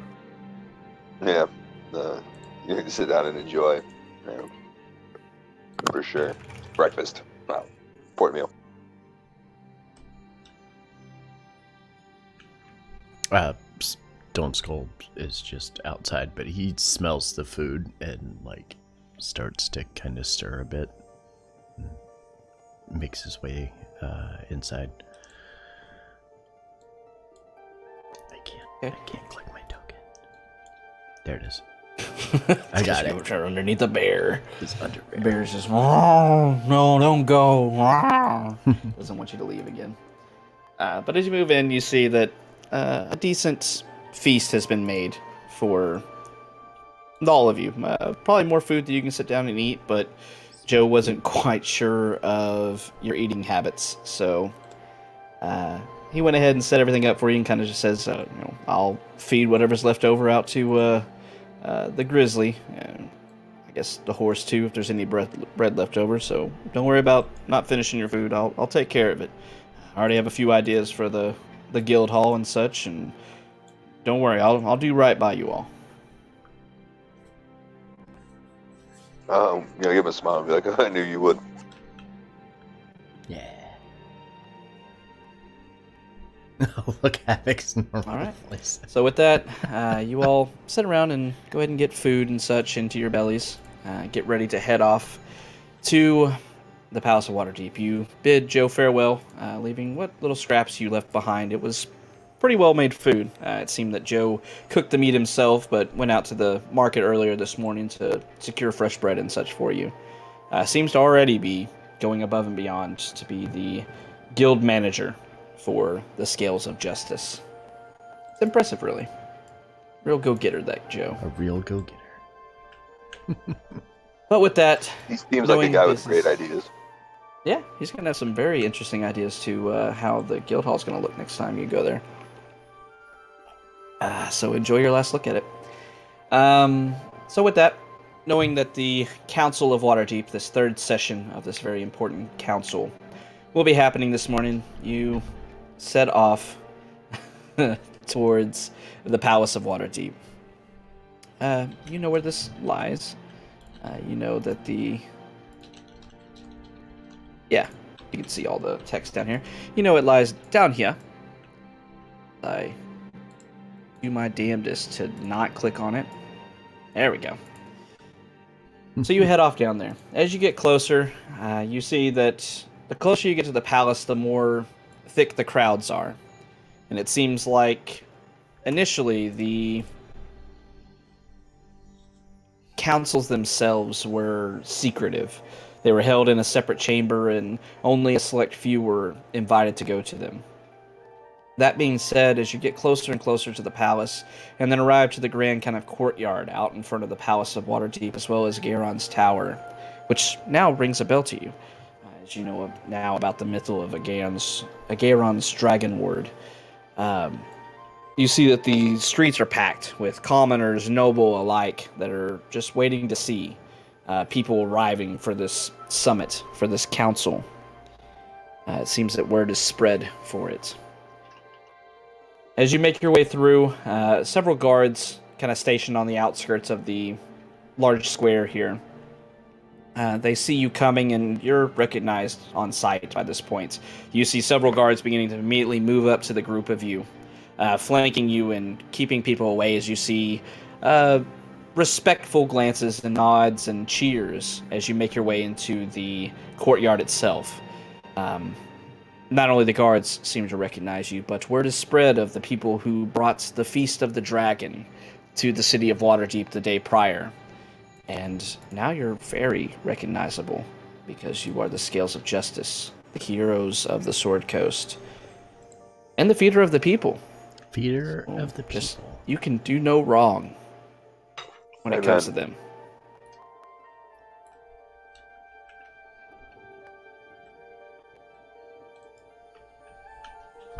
So, with that, so the guards escorting you in, you kind of nod to the people and such, but make your way in, feeling maybe a tad bit uncomfortable with this many adoring fans around you, but you go ahead and head into the palace. As you do so, you're led through now somewhat familiar twists and turns as you make your way through the palace and head towards this large chamber that ultimately leads to where the council sessions are held. In this chamber, like both times before, you now see that it is packed full of nobles and probably lesser kings and queens or dukes and ladies of different houses from all across the Sword Coast and even beyond. You see guards of all these different houses and monarchies and everything in between, all throughout this huge meeting chamber. You're led still by guards who take you over to a side chamber that leads off, now with people crowded around it who are respectfully and forcibly moved out of your way before you're led into the chamber that leads you to the council chamber. As you move in, you see the somber view that you typically do. This large chamber, pillars all around you with lights sitting inside them, seemingly to float on nothing. You make your way forward and see the small, kind of more decoration than not, river flowing through the chamber and then wrapping around this large table where the council is already gathered. At the table, you see familiar faces.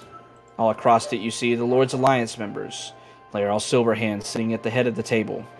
You see Elia as well as present for this meeting, in her elven guise, not her silver dragon that you know is her true form. You see Ambassador Conrad Braunanvil, the shield dwarf from the Mithril Hall representing that kingdom. Marshal Ulder Ravengard from the Flaming Fist, who represents the military might of Baldur's Gate. You see King Melindratch, the elf from the Misty Forest where you had just left from some days prior. You see Taryn Hornblade, a wizard from the Knights of Silver. Silvery Moon is the kingdom that he once reigned over, rather, but no longer does, but is their representative nonetheless. Off to the side, kind of standing up next to one of the pillars, not having a proper seat at the table, but still a seat at the council nonetheless, even if it is just a figurative one. You see Sir Istaval, a man who's given you advice, and a man whose men that he leads you met in Daggerford, the Purple Dragon Knights. Among the other groups, you see... Oh no, where's my allies page? There it is. You see Delan Winterhound, who initially told you and requested that you visit the Misty Forest. You know that he represents the Emerald Enclave. You see very familiar faces representing the Order of the Gauntlet, as well as the Harpers, being Ramalia Haventree, as well as Onthar Froome. Longtime friends of the Scales of Justice. You do see at this session there is a new face. Among others, as well as one that I neglected to mention among the Lord's Alliance, being Raynar Neverember, the leader of Neverwinter himself, once a leader of this council, but now no longer, now that he is only the leader of Neverwinter and no longer Open Lord of Waterdeep. You see seated next to him is a curious character. You see a person you don't recognize, this tiefling with dark red skin, almost crimson, almost blood-colored, sitting next to Lord Neverember. But that seems to be the only new face for the time being. at this council. As you make your way in, seeming to be the last ones to show up for the meeting, you see everyone's kind of discussing amongst themselves. Aside from a couple individuals, you see Raynar Neverember, or not Raynar, Lord Neverember, speaking to this tiefling next to him. You see Anthar and Ramalia speaking to each other. You see King Melondrench has a look about him. The way he looks doesn't necessarily frighten you, but you can feel the rage emanating off of him. It's bestial. Yes, it's something you can just see and feel. Everyone else seems in decent spirits, aside from him, who is just, like I said, emanating this rage. And you also see that from the Lord's Alliance as well.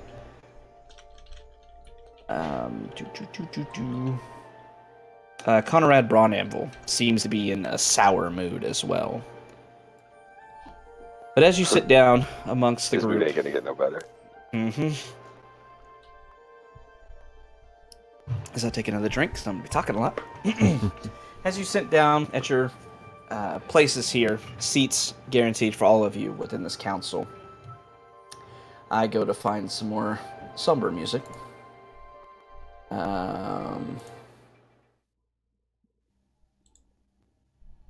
New music. You all sit down, and as you're looking around, the room begins to quiet. You see everyone's eyes are on you. And this silence kind of hangs in the air as the din of voices dies down. And after what seems like an eternity, though it could only have been a few moments, Laeral Silverhand begins to speak. Well, now that our final appointees are here, we should go ahead and get started. There is much to discuss in this ongoing war that we are fighting. As is the usual, we will go ahead and start with Ramalia's report of what is going on. With that, she gestures over to Ramalia Haventree, the supposed representative or leader of the Harpers, and she begins to speak. It's super creepy and aggressive. It's good. Fits the mood, though. Fits it good. With that, Ramalia begins to speak. She recounts different activities. She speaks of dragon attacks happening throughout the Sword Coast, even still, and that they need to be repelled. Places are not safe. Cities, for the most part, are spared from these attacks, but anywhere smaller, villages, country, farms are being rampaged by chromatic dragons. She speaks of your deeds as well. She talks of your meeting with the metallic dragons, though she isn't very forthgoing with information. As she's speaking, she looks over at the group and says, "Our report from our friend Elia here says that discussions were fruitful with the metallic dragons. It seems that an accord has been reached with them, but not under, well, some particular circumstances, at the very least, need to be met first, though I was not able to glean what those were." With that, she looks over at the group of you. It seems that you were to be the ones to deliver this news to the group, so, if you would, please. With kind of a curt nod, I'll stand. And yes, it's true. We we requested that the insight that we've gained and the promises that we've made on all of our behalf should come from us. We attended the Council of the Metallic Dragons, and we've gained their assistance in the upcoming fight against the Metallic Dragons and the cult. Concessions were made, and they requested that we were the mouthpiece of the council, and as such, were given the authority by them to make these concessions. I'll mention to King Melondrex the there were the Draco. Was it? I can't remember. Draco Rage. Draco Rage Mythal. Yes. That's what I thought. The Draco Rage Mythal is seen as an affront, as it attacked all dragons needlessly without target. They, to an extent, understand, but an apology is requested by the leader of the Elven race, by yourself. As you're speaking, you can see King Melendranch, his face souring by the second, and as you finish, he looks over at you, this glare that you would expect towards one's most hated enemy, as he looks at you, Maximilian. He stands up in turn as well and looks across the room. Says, in light of recent events, while I do not agree with the concession that has been made by this group of adventurers, it will be done because my honor demands it. And in light of recent events see him looking around the room, and he spits the next words, almost just disgusted with himself, with what happened with my son. It will be done for the sake of all, for the sake of the Sword Coast and the world. We will make this concession. He turns his eyes back towards you all. But you, who were sent in our place to speak for us, know you have not made a friend today. With that, he scowls once again as he looks across the room and then sits back down in his chair. With almost a very tight smile and knowing nod, I'll concede. We appreciate your graciousness, Your Highness. I fear that the rest of the news we shall spread and the concessions we made will garner similar responses from the rest of you. Also, on the topic of your son, you should all know that the dragon masks are being collected at the Well of Dragons, and your son sent his, which we fear might be the final piece to what they're looking for. I can't remember the dwarves' name. I'm sorry. Conrad Braunanvil. Say, Lord Braunanvil. Some many generations ago, silver dragons inherited the peaks of the mountains that you resided in. Is that not so? With that, you see Conrad Braunanvil standing up, his height not changing much due to his dwarven stature, but still an intimidating presence coming from this man. As he looks over, you can see through his thick red beard a heavy frown across his face. That he begins to speak and says, yes, I am aware of the dragon moots of our kind in the past. What of it? The council member for the Metallic Council, the Silver Dragon, lost her broodmate to that conflict. And we were told that the dwarven people had assembled a suit of armor from those remains. Is that also true? With that, you see Conrad's eyes shifting over to stare at Elia. And with that, his eyebrows furrow as he looks at her.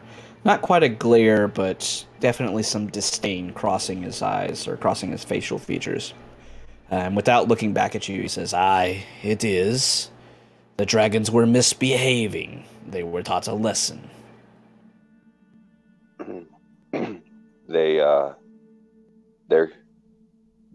Her concession is that the final remains of her broodmate be returned to her, meaning the suit of armor be returned to her. With that, you see his gaze turning back to you, and now you can see some anger crossing his face.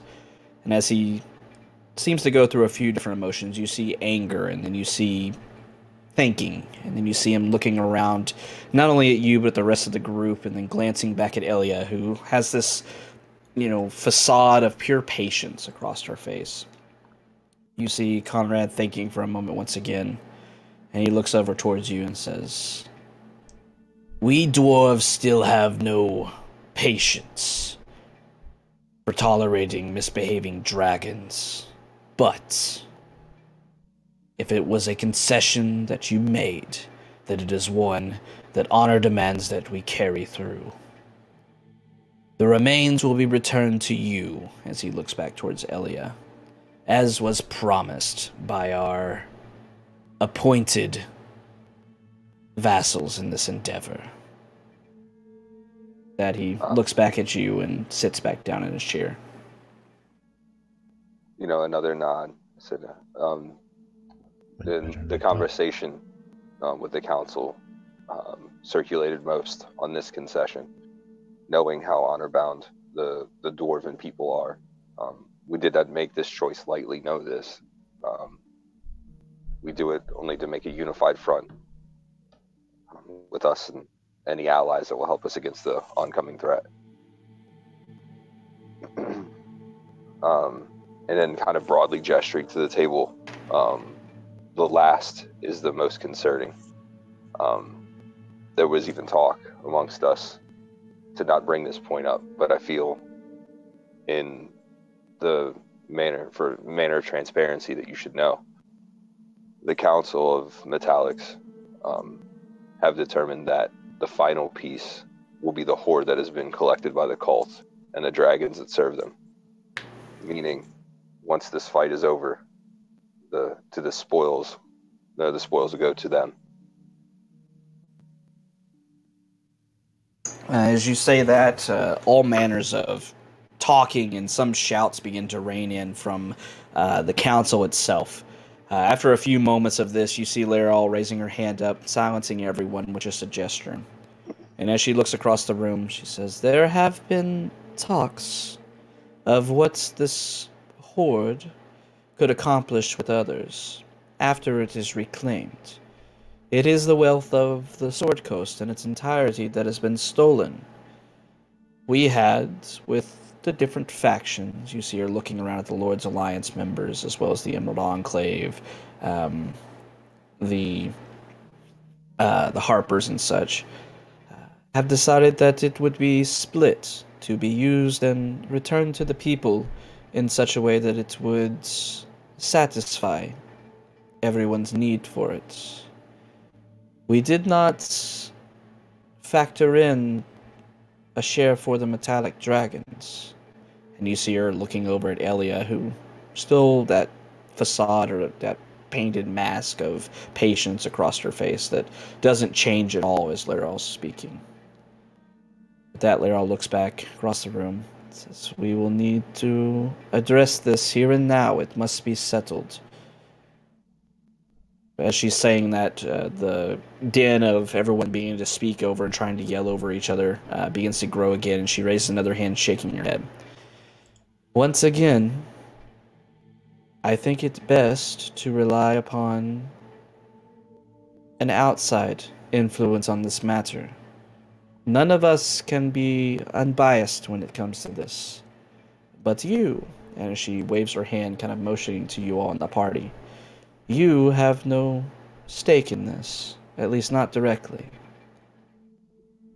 Would you share a portion between all of the factions in equal way? Do you think the metallic dragons would be sufficed or satisfied with this? Or did they inquire for more than that?"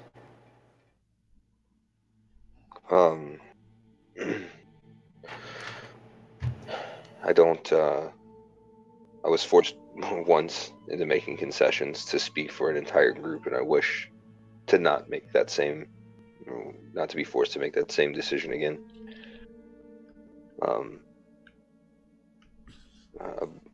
I believe that the wealth should be redistributed to the people, but as far as the how, to that I can't speak. As you're saying that, you see Laral kind of watching you, not showing any kind of emotion, not nodding in agreement or shaking her head. She listens and then begins to speak once again. Says any share that goes to the dragons in this alliance, you know, will not be returned to the people.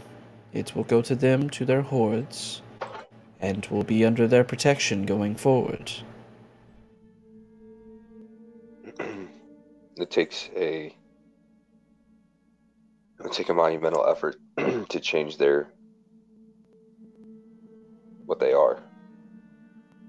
I believe that in an effort to gain peace, we should appease all allies, if possible. With that, you see Laral finally ascending her head, a nod towards you. Says, very well, then I personally make a motion to share this horde, an equal split to the metallic dragons. Everyone make perception checks except Tara.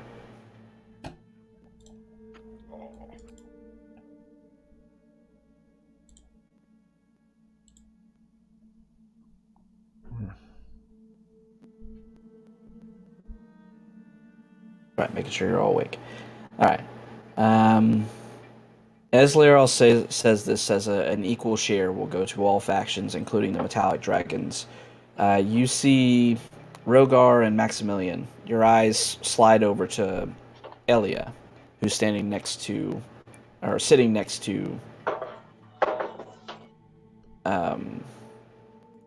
holy crap, brain fart. Laral. You see just an almost imperceptible just break in her mask where her eye twitches a bit, and you can definitely tell that it was not a good twitch. It was that of disappointment. But Laral continues. Says, I make a motion to split it evenly, as is only fair to each faction. If no one has an opposed thought to this, then that is what we will do. She lets the question linger in the air. Everyone else seems to be silent. And as a few moments pass... Okay. As a few moments pass with no one coming to oppose the idea, she nods and says, then that is what will happen. 1 second. They're not going to go for it. Okay. With that, she nods and says, well, then I have been told there is one more thing to be discussed at this point. And she looks back over towards you, Max, and the others. Says, I must rely on your counsel on this as well. With our new allies, and she nods over towards Elia, who politely nods back to her. We have a tool, a weapon at this point, with their power to stop the raids upon the villages, the townsfolk, the unprotected areas of the Sword Coast. The Metallic Dragon faction has agreed to station their dragons throughout the Sword Coast to protect our livelihood, to protect our people. But they need direction to do so. And for that, she opens a hand up towards you all. I rely on you. Where should these dragons go? Who should they be? And she kind of motions to the other factions. Who should be directing them? You are our representatives, and therefore know the situation the best. I ask that you aid us in making this decision.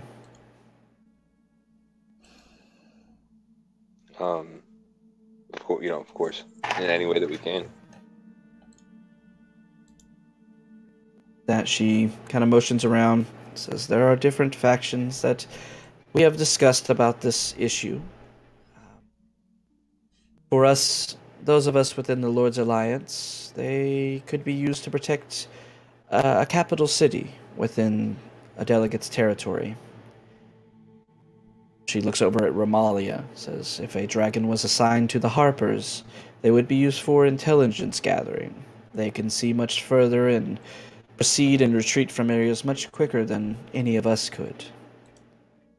She looks at Onthar. The Order of the Gauntlet would request any dragons to be sent to Eltruel to protect that city. She looks over at Dallon from the Emerald Enclave. Dallon has spoken of an ancient tree ant known as the Grandfather Tree that must be protected at all costs, and if a dragon was assigned to them, they would be able to do so. As well as the issue of specific regions, anywhere that could require the aid of protection that could come from a metallic dragon on our side to protect from harassment or outright attacks by the chromatic ones that are accosting so many lands around us. I asked the party the balance, the scales. What are your thoughts on this? That is a noble offer, and one that should be accepted across the board. But it won't just be we won't just need them for protection. When the time comes, we'll need every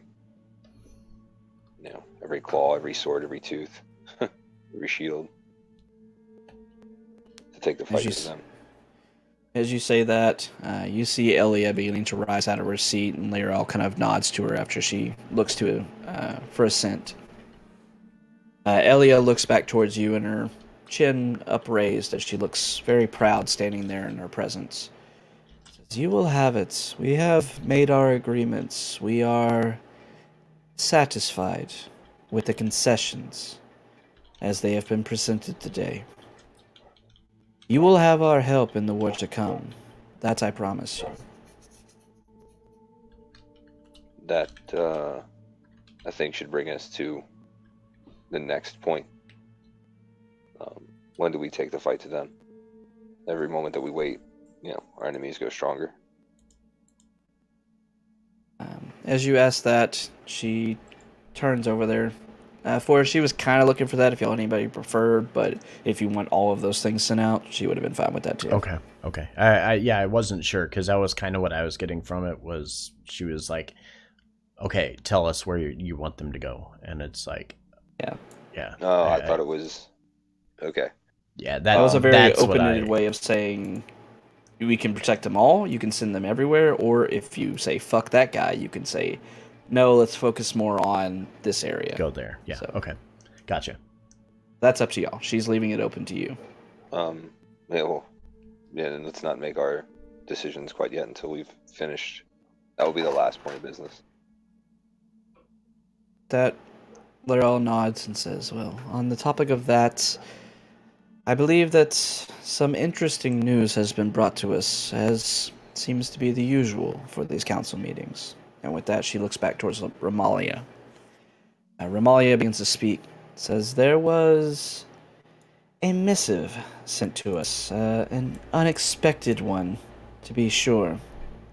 And with that, she stands up and she holds up a piece of parchment that doesn't look special in its own regard, but she unfurls it with a bit of a careful hand. She says, this was sent to and recovered by one of our agents yesterday and brought to my attention just this morning, and I'm very excited to bring it to you in the council. This is from a member of the cult, it seems. And with that, she begins to read off. The letter says, you do not know me, but we can help each other immeasurably. My name is Iskander, and I made a terrible mistake in joining the Cult of the Dragon. The cult's horrifying plans are sure to bring doom to all, but I can stop those plans with your help. Rescue me from the cult's clutches, and I will deliver you the prize of prizes, the blue dragon mask. Without it, Severin faces an insurmountable setback in his effort to call Tiamat back to our world. The mask is here in Zonthal's tower, being studied and guarded by only a handful of wizards, including myself. He goes on to say, the danger of my treason becoming known grows with every passing day, and if I am discovered, I'll surely be killed. Please hurry, for the sake of everyone and everything you value. And with that, Ramalia begins to roll up the note as she looks over it across everyone. We have looked into the validity of this, sending some of our agents post-haste to Zonthal's tower. It is a infamous place, if nothing else, if abandoned, at least until recently. Zonthal's tower was named after a wizard some time ago. It is legendary among those who study the arcane. It has very unusual magical defenses around it, including a magical hedge maze that surrounds the tower itself. We were unable to get close to the tower, but after speaking to some of the locals of the village, also called Zontos Tower, we were able to glean upon insight that the tower, up until recently, was abandoned, but now has been showing some life within it. This all seems to put some validity to this. We initially wrote this off as an obvious trap, but she kind of looks around, thinking for a moment. The cult is not an organization without insights. They are intelligent with their overall movements. Something like this is too obvious to be a trap. I obviously do not speak for everyone, but I would very much see that a group be sent to investigate this. Preferably a small one. And as she's saying this, she's immediately turning her eyes to the group of you. To avoid notice, marching an army there would cause suspicion, and immediately may harm our betrayer amongst our midst. And with that, she sets the note down on the table and sits back down. As she does so, Laral looks around the room and kind of tilts her head towards you all. Do the scales have something to say about this? I believe your first instincts were correct. It's a trap of some kind. But I do believe the bait is too good to not bite at. We can leave immediately. We feared the worst that Severin had already collected all the masks. We have the opportunity to stop it. That might be the only way to prevent his end goal from coming to fruition. As you say that, you see Laral, with that kind of knowing look in her eyes, she nods her head in assent. Says, I had very much the same ideas. While this very much could be a trap, and it probably is, the possibility for us to take one of the masks from them and maybe stop their plans from reaching fruition, well, that may make everything worthwhile. I would say with a smile, one must also be careful when setting a trap to not lure in a predator too large for the cage. And kind of nod, and so with a smile to the rest of the companions side to side of me. As you do so, you see the council itself, everybody kind of eyeing you all. You see quite a few people kind of focusing their attention at Stone Skull as you say that. You see knowing nods and smiles from a few people as they look over you all. With that, Laral, with just the hint of a smirk on her face, kind of nods, says, yes, I think that is advice they would deal with greatly if they took. I will put forth the motion for the scales. Our friends are solvers of problems, to be sent to Zondal's tower to investigate this further. That she looks around, and as she does so, you see around the room the council begins to speak back and forth. After a few moments of discussion, you start to hear replies, ayes and nays. Unsurprisingly, you get 2 nays from the group. one from Conrad Braunanvil, and one from King Melendrech. Everyone else, though, is in favor and overwhelmingly overrules the two naysayers to send you to Zonthal's Tower.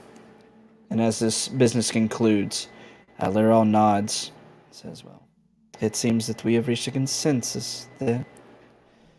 If you would, leave post-haste, as this seems to be a very time-sensitive thing, to Zonthal's Tower, and see what you can learn from the village that lies without it, or alongside it, as well as what you can glean from within the tower itself.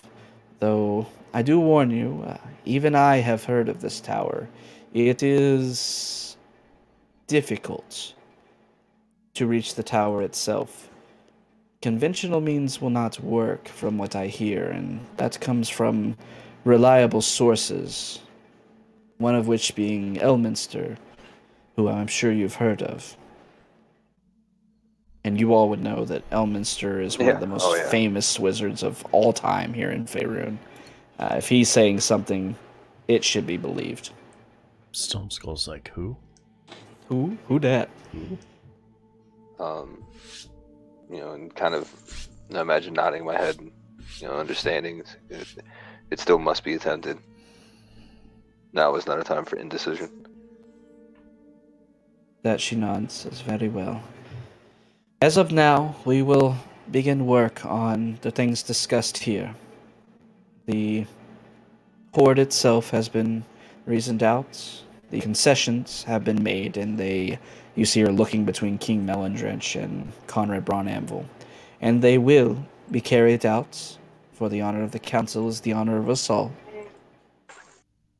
And we will begin working with our new allies in the Metallic Dragons to start protecting this land from the invaders and the assaults of the cults.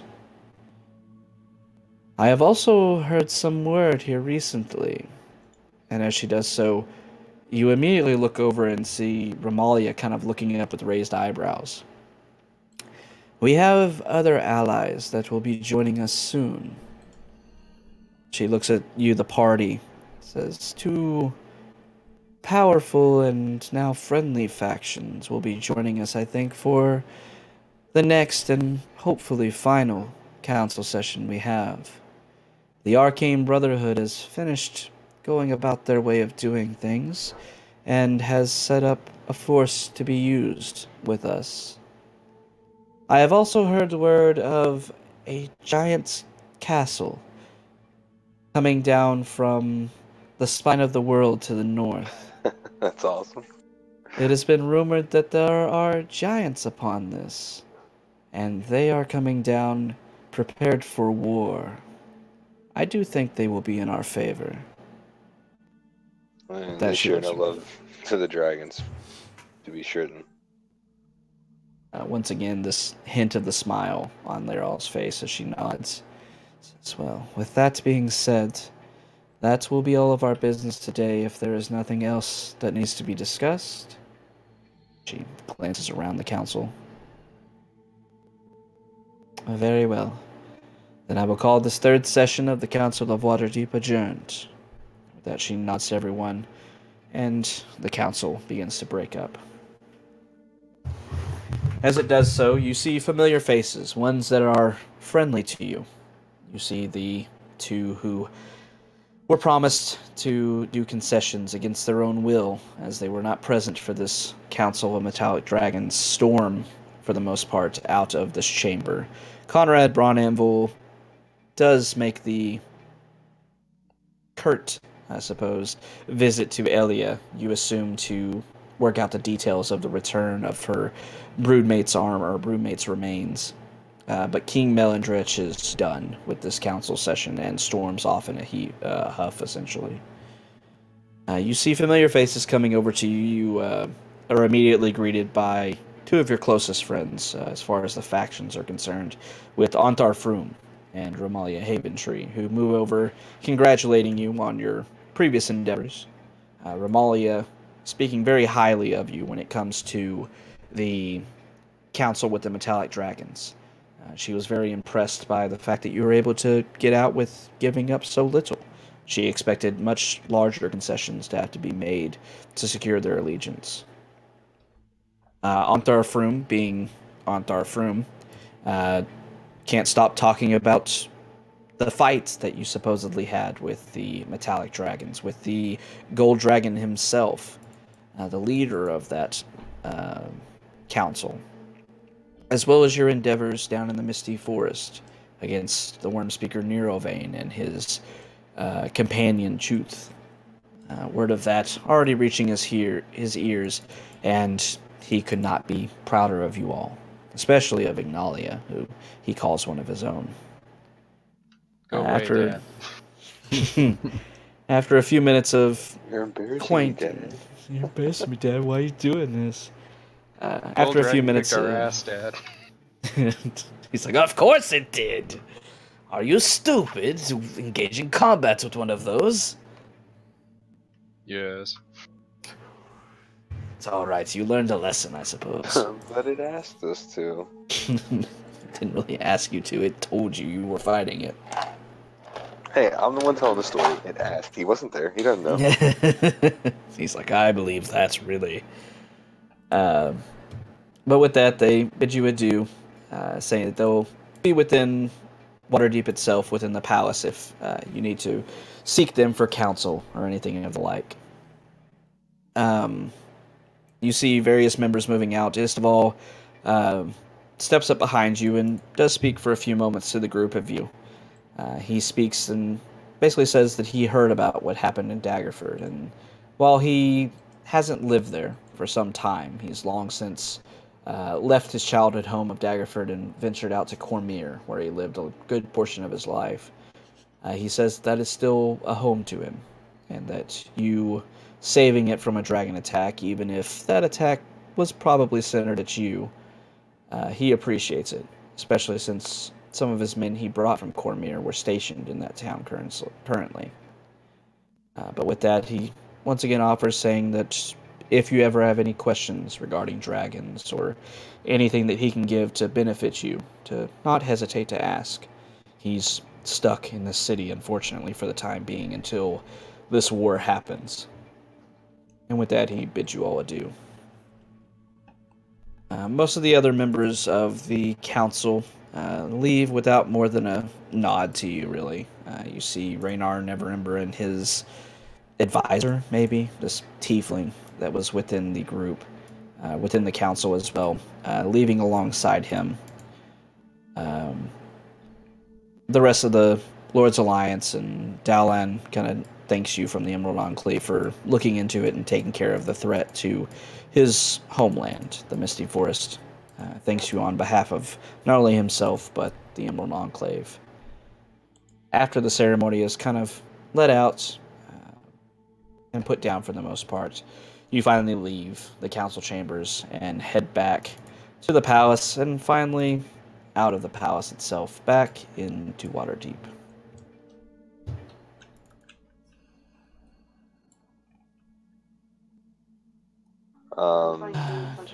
Yeah, as we're kind of making our way out, just nod. So, are we all ready? We've barely been home, but yeah. Man, we gotta make sure it stays at home. We're waiting on directions and information before we leave, right? They said they would have it to us soon. We can just mention, have it, have a missive sent to us. Sorry, that was more of a, out of character, asking Havoc. No. Yeah, so you know that you've basically been requested, not ordered. Mm-hmm. Excuse me. To go to Zonthal's Tower. Mm-hmm. During the meeting afterwards, you were given some direction as to where that lied. Okay. And I'm trying to find that on the map real quick so I can mark it for you. Yeah, I was that was one of the details they said they would get to us so we could kind of get on our way, but I just wanted to make sure we had that. Alright, so... You know how we're traveling. Do we need to go get wagons prepared? Stone Skull will just kind of nod and start making his way immediately towards the house to get things prepared. Oh, yeah. I think we should travel as light as possible. Take one of the wagons, perhaps. Hook it up to Bear Friend. And we can move as quickly as possible. I was thinking the same thing. Mm-hmm. Yep. Alright, so once I find some names I can remember. So basically right now you've been told that Zontal's Tower lies off to the east from you. It is some distance, but you've been told that you need to travel lightly. You will be getting there in a hastened manner, though you weren't told the specifics of it. But that you were told that you will not need days and days or weeks of rations to get you there. You will get there much more quickly before the need of those is brought forward. But with that, you've been told that passage will be secured by the end of the day to make any final preparations during this day, and you will be visited back at your guild hall once everything has been prepared. So, okay, yeah, that was what I thought I was understanding, but okay. Add a character too. We need to have a cool name for the hall. For the hall? Yeah. Yeah. I need to think of something for that. Because as tempting as it is to call it the Hall of Justice, right? Don't think that's necessarily probably not going to work. You know what I mean?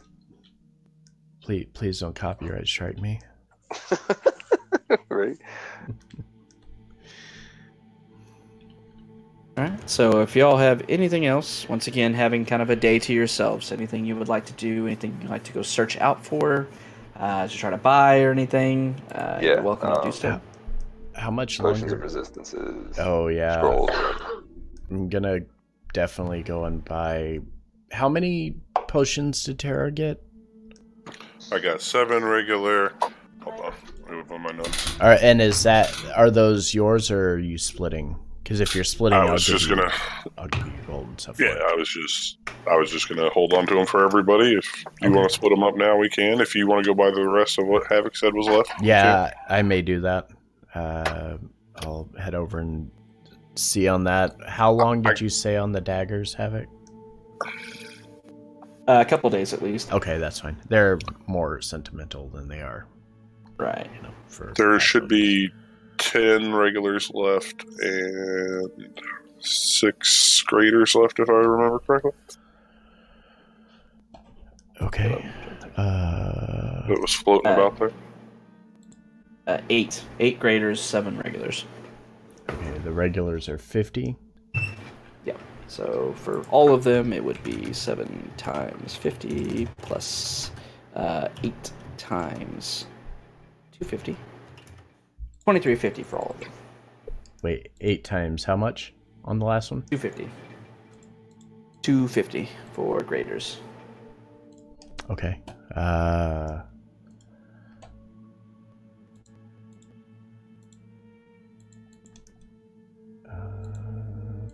Probably. I'm trying to think here. I don't have enough for all of them, but I'll take... I'll take... I'll take all of the... Or I'll take half of the graders and all of the regular. Okay. So 4, which will take you down to 1350.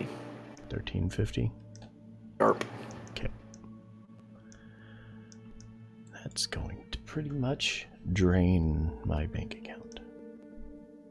Have to start finding some more money. Time to go on an adventure. Oh darn! It's like if we didn't just have a bunch of meat we could have sold. It's fine. I expect dividends from Joe Joe when we get back. I want to see some profits, Joe.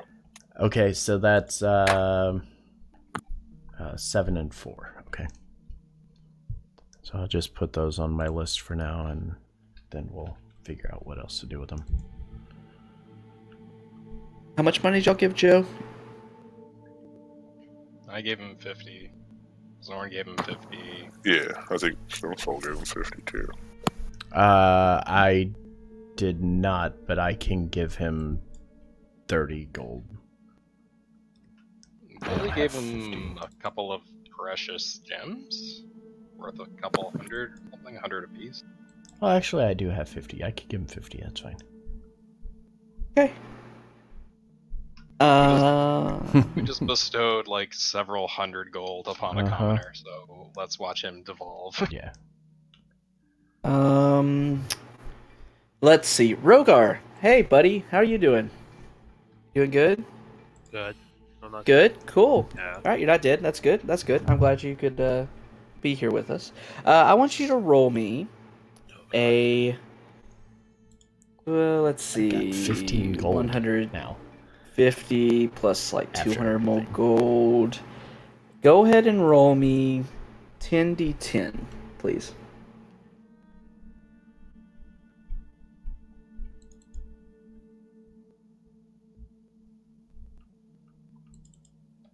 How very average of you.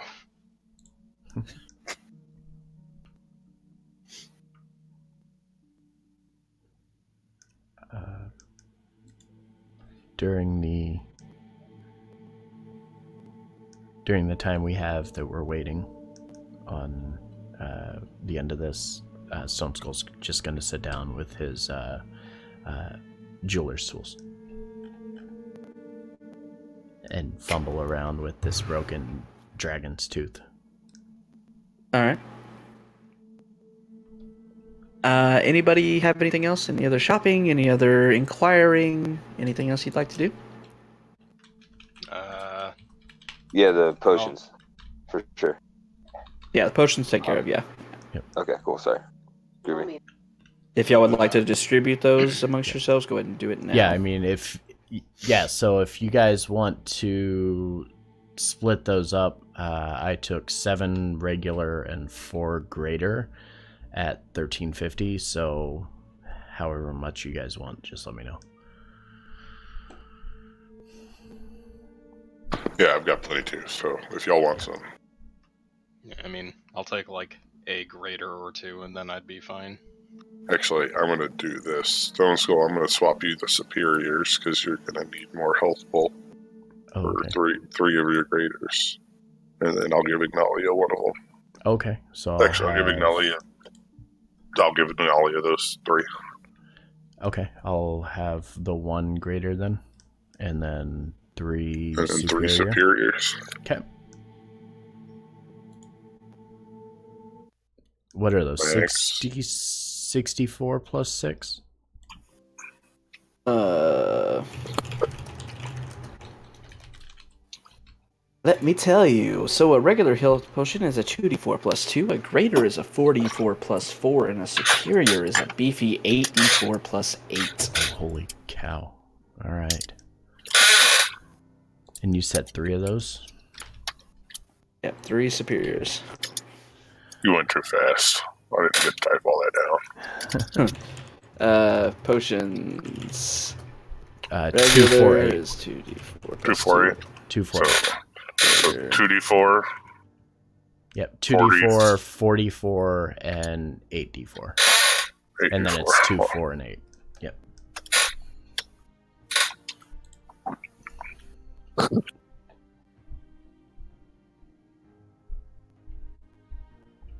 Alright.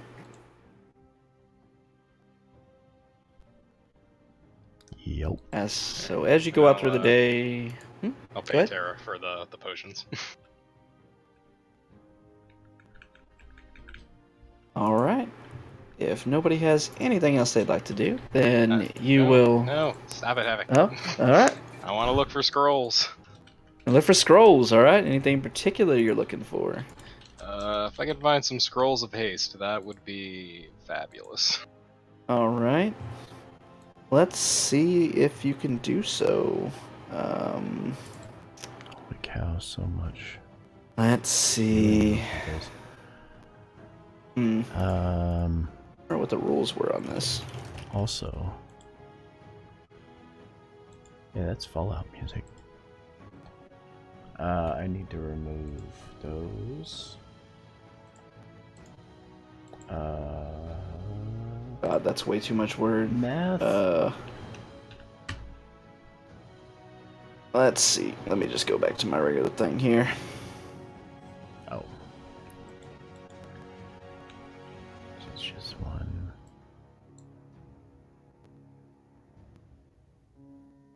That's haste is what, 3rd level?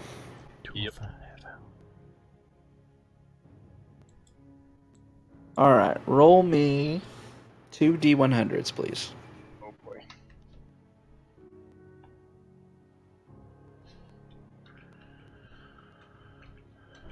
Okay. You are able to find 1 scroll of haste. Excellent. How much would said merchant like for it? For a 2nd level, or 3rd level, sorry. Okay, that is that level, so it's going to be, in this, he wants 500 gold pieces for it. I don't even barter. I just shove it into his hands. Okay, here, give me it. Alright, it's a scroll of haste, cast at 3rd level. Okay, that's good. But the scroll will maintain concentration for you. Yes, that is key. I'm going to assume that the metallic dragons are probably flying us there. Well, you could assume, Okay. but doesn't mean it's right. Okay.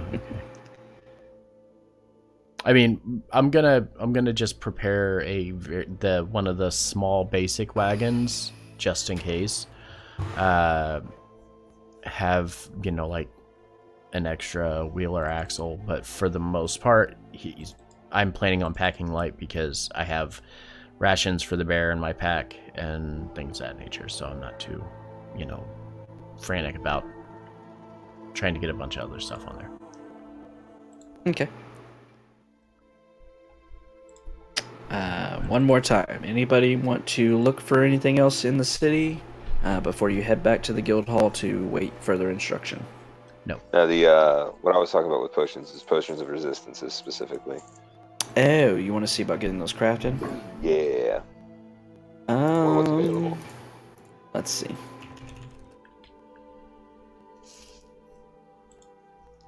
With a big focus on electricity.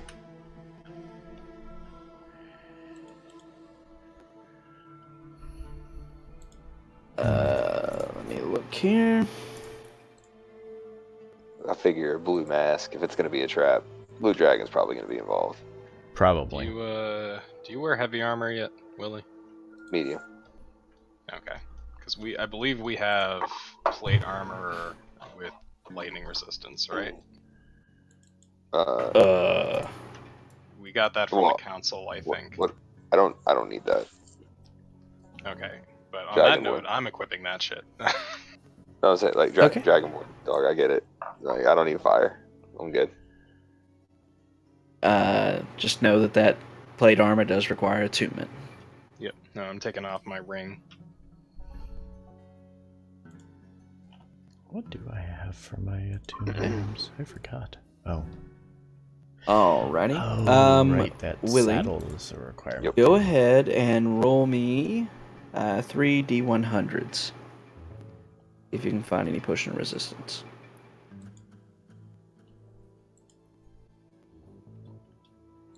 A 1? Solid 1. Oh. Man. Can't find anybody to craft one, unfortunately. That is lame.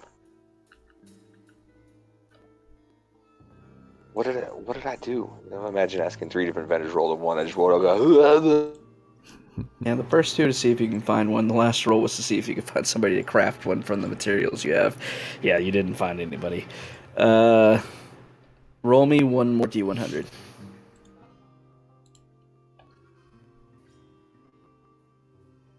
All right. Unfortunately, you're just unable to find any vendors that have this particular potion here in Waterdeep. It seems that it's not a very common one. It's quite uncommon, actually. And just nobody has it in stock right now.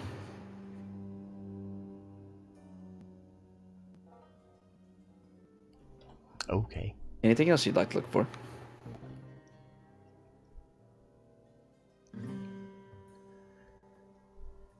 Going once. Going twice. All set. All set. All right.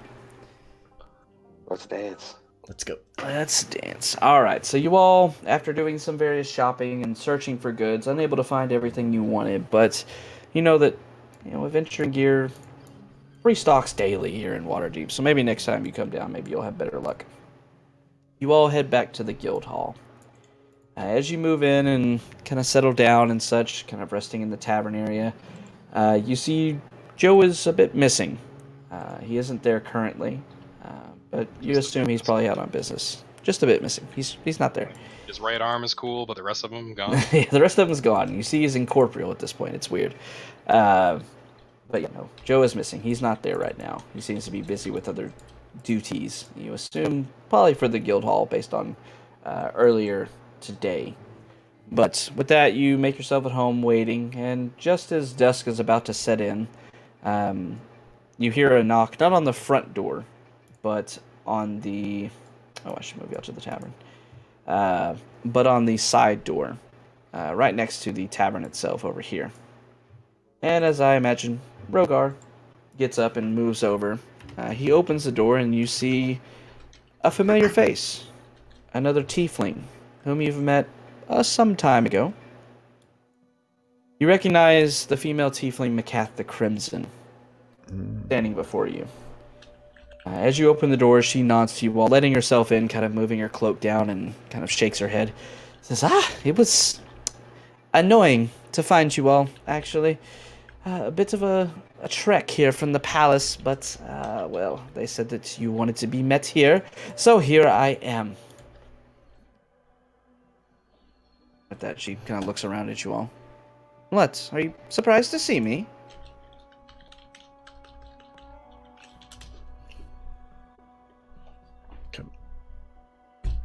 Speechless, it seems. I would be surprised to see anyone.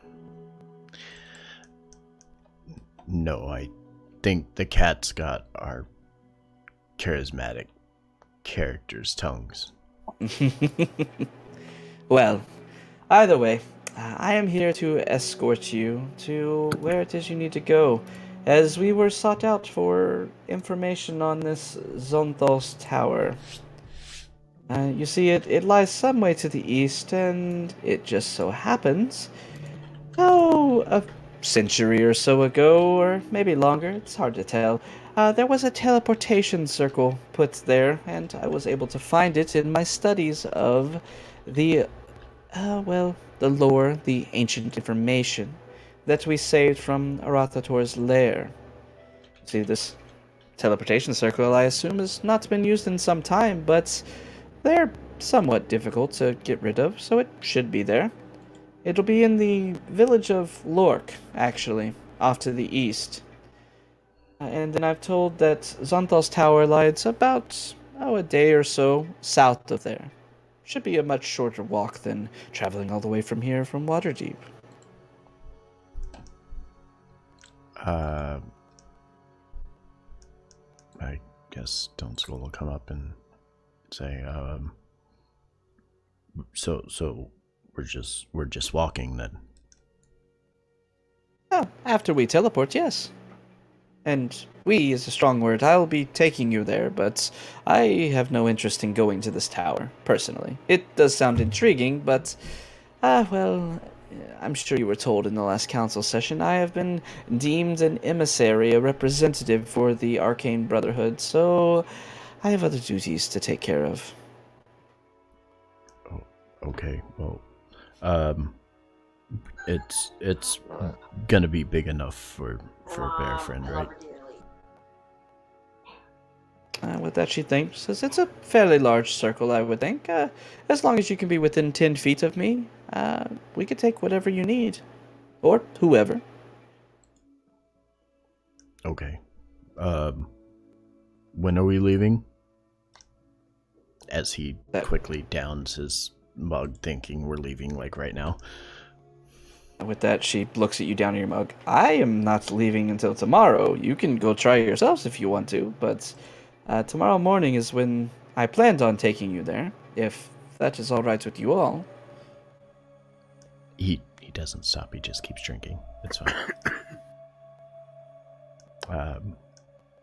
Yeah, and he'll just kind of nod and look over at Macath and say, thank you, tiefling lady. And that she just looks immediately at you. Turns away and heads back to the bar. That she kind of looks over the rest of you, kind of nodding, says, well, it's the least I could do, I suppose, for rescuing me in the sea of moving ice as you did, and I'm happy to help and, well, use some of this information I've gleaned for good. So, There we go. tomorrow morning, meet me at the Palace of Waterdeep. We will be using one of the circles there to go from here to Lork. And she's like, oh, I just almost forgot. She turns around and she reaches into her pocket. She pulls out what appears to be a small stone. And as you're looking at it, she holds it out towards you. You see there appears to be a small face on it with its mouth open. She holds it out to... who's near her? Rogar. Rogar. She holds it out to Rogar. It says, here, take this. It's a sending stone. Once you're teleported there, I will be leaving. As I said, I'm very busy right now. But you'll be able to use this to reach me once your business is concluded, if you're still alive, of course. But you would be. And once you're ready to return, just reach out to me via this, and I will return and take you back here to Waterdeep. Okay. Is this to Ignalia? I pluck it. Kind of look it over. Okay. You will now have a sending stone in your hand. Would it be great if I activated it now and just zapped half the bar away with us? Please don't do that.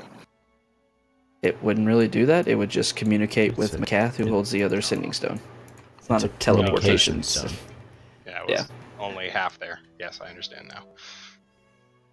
Yeah, it allows you to send, use sending once a day to send a spell to the other recipient, or the other holder of the paired stone. Macath has the paired stone. I kind of envisioned Stone Skull taking it and like looking at that and going, how does this work? And like talking to it and then hearing his voice on the other stone and be like, no. And just hand it back to Give it back to Ignalia. No. Take this back. Nope. So with that, Macath kind of nods to you all and says, well, very well. I have brought my message. It is good to see you all again in good health. But as I said, I'm very busy. I have much work to do tonight before tomorrow's journey. So rest up. I will see you in the morning. With that, Macath kind of nods and bows to you all and then lets herself out, disappearing off into the evening here in Waterdeep. As you find yourselves within the tavern, knowing your next goal is soon, and what your next goal is, for that matter, going to this Zontos Tower, though you've been promised an interesting challenge ahead of you, as this place is protected by things that even someone as famous as Elminster was baffled by, or at least said it gave him a difficult time. You know that lies before you, and the goal, the prize that may lay on the other side of this venture could be a foil to the cult's plan, could be a great boon in your favor, and may stop all of this bringing Tiamat back into the realm for good, if you succeed. Yeah. But with that, you all head off to bed to get a good night's rest, preparing for the next day. where you'll be heading to the Palace of Waterdeep and teleporting to this town. But that'll be for next session, as that is where we're going to end the session for the evening. Yay. Yay. Yeah, let's go. Hey, there's more to this story. I thought we were gonna die today. I mean, I'm sure that's next session. Maybe next session. probably next session. Okay. The dragon pieces were installed poorly on the roof. Roof collapsed. You all die. Game over. Instead of rocks fall, the Guildhall falls. You all die. Into the horror cave of horrors. So we're just down below. even terrorists up as a victim. I need to draw a freaking thing on there. Gonna end stream. Alright, bye stream. Bye, stream. Bye, stream.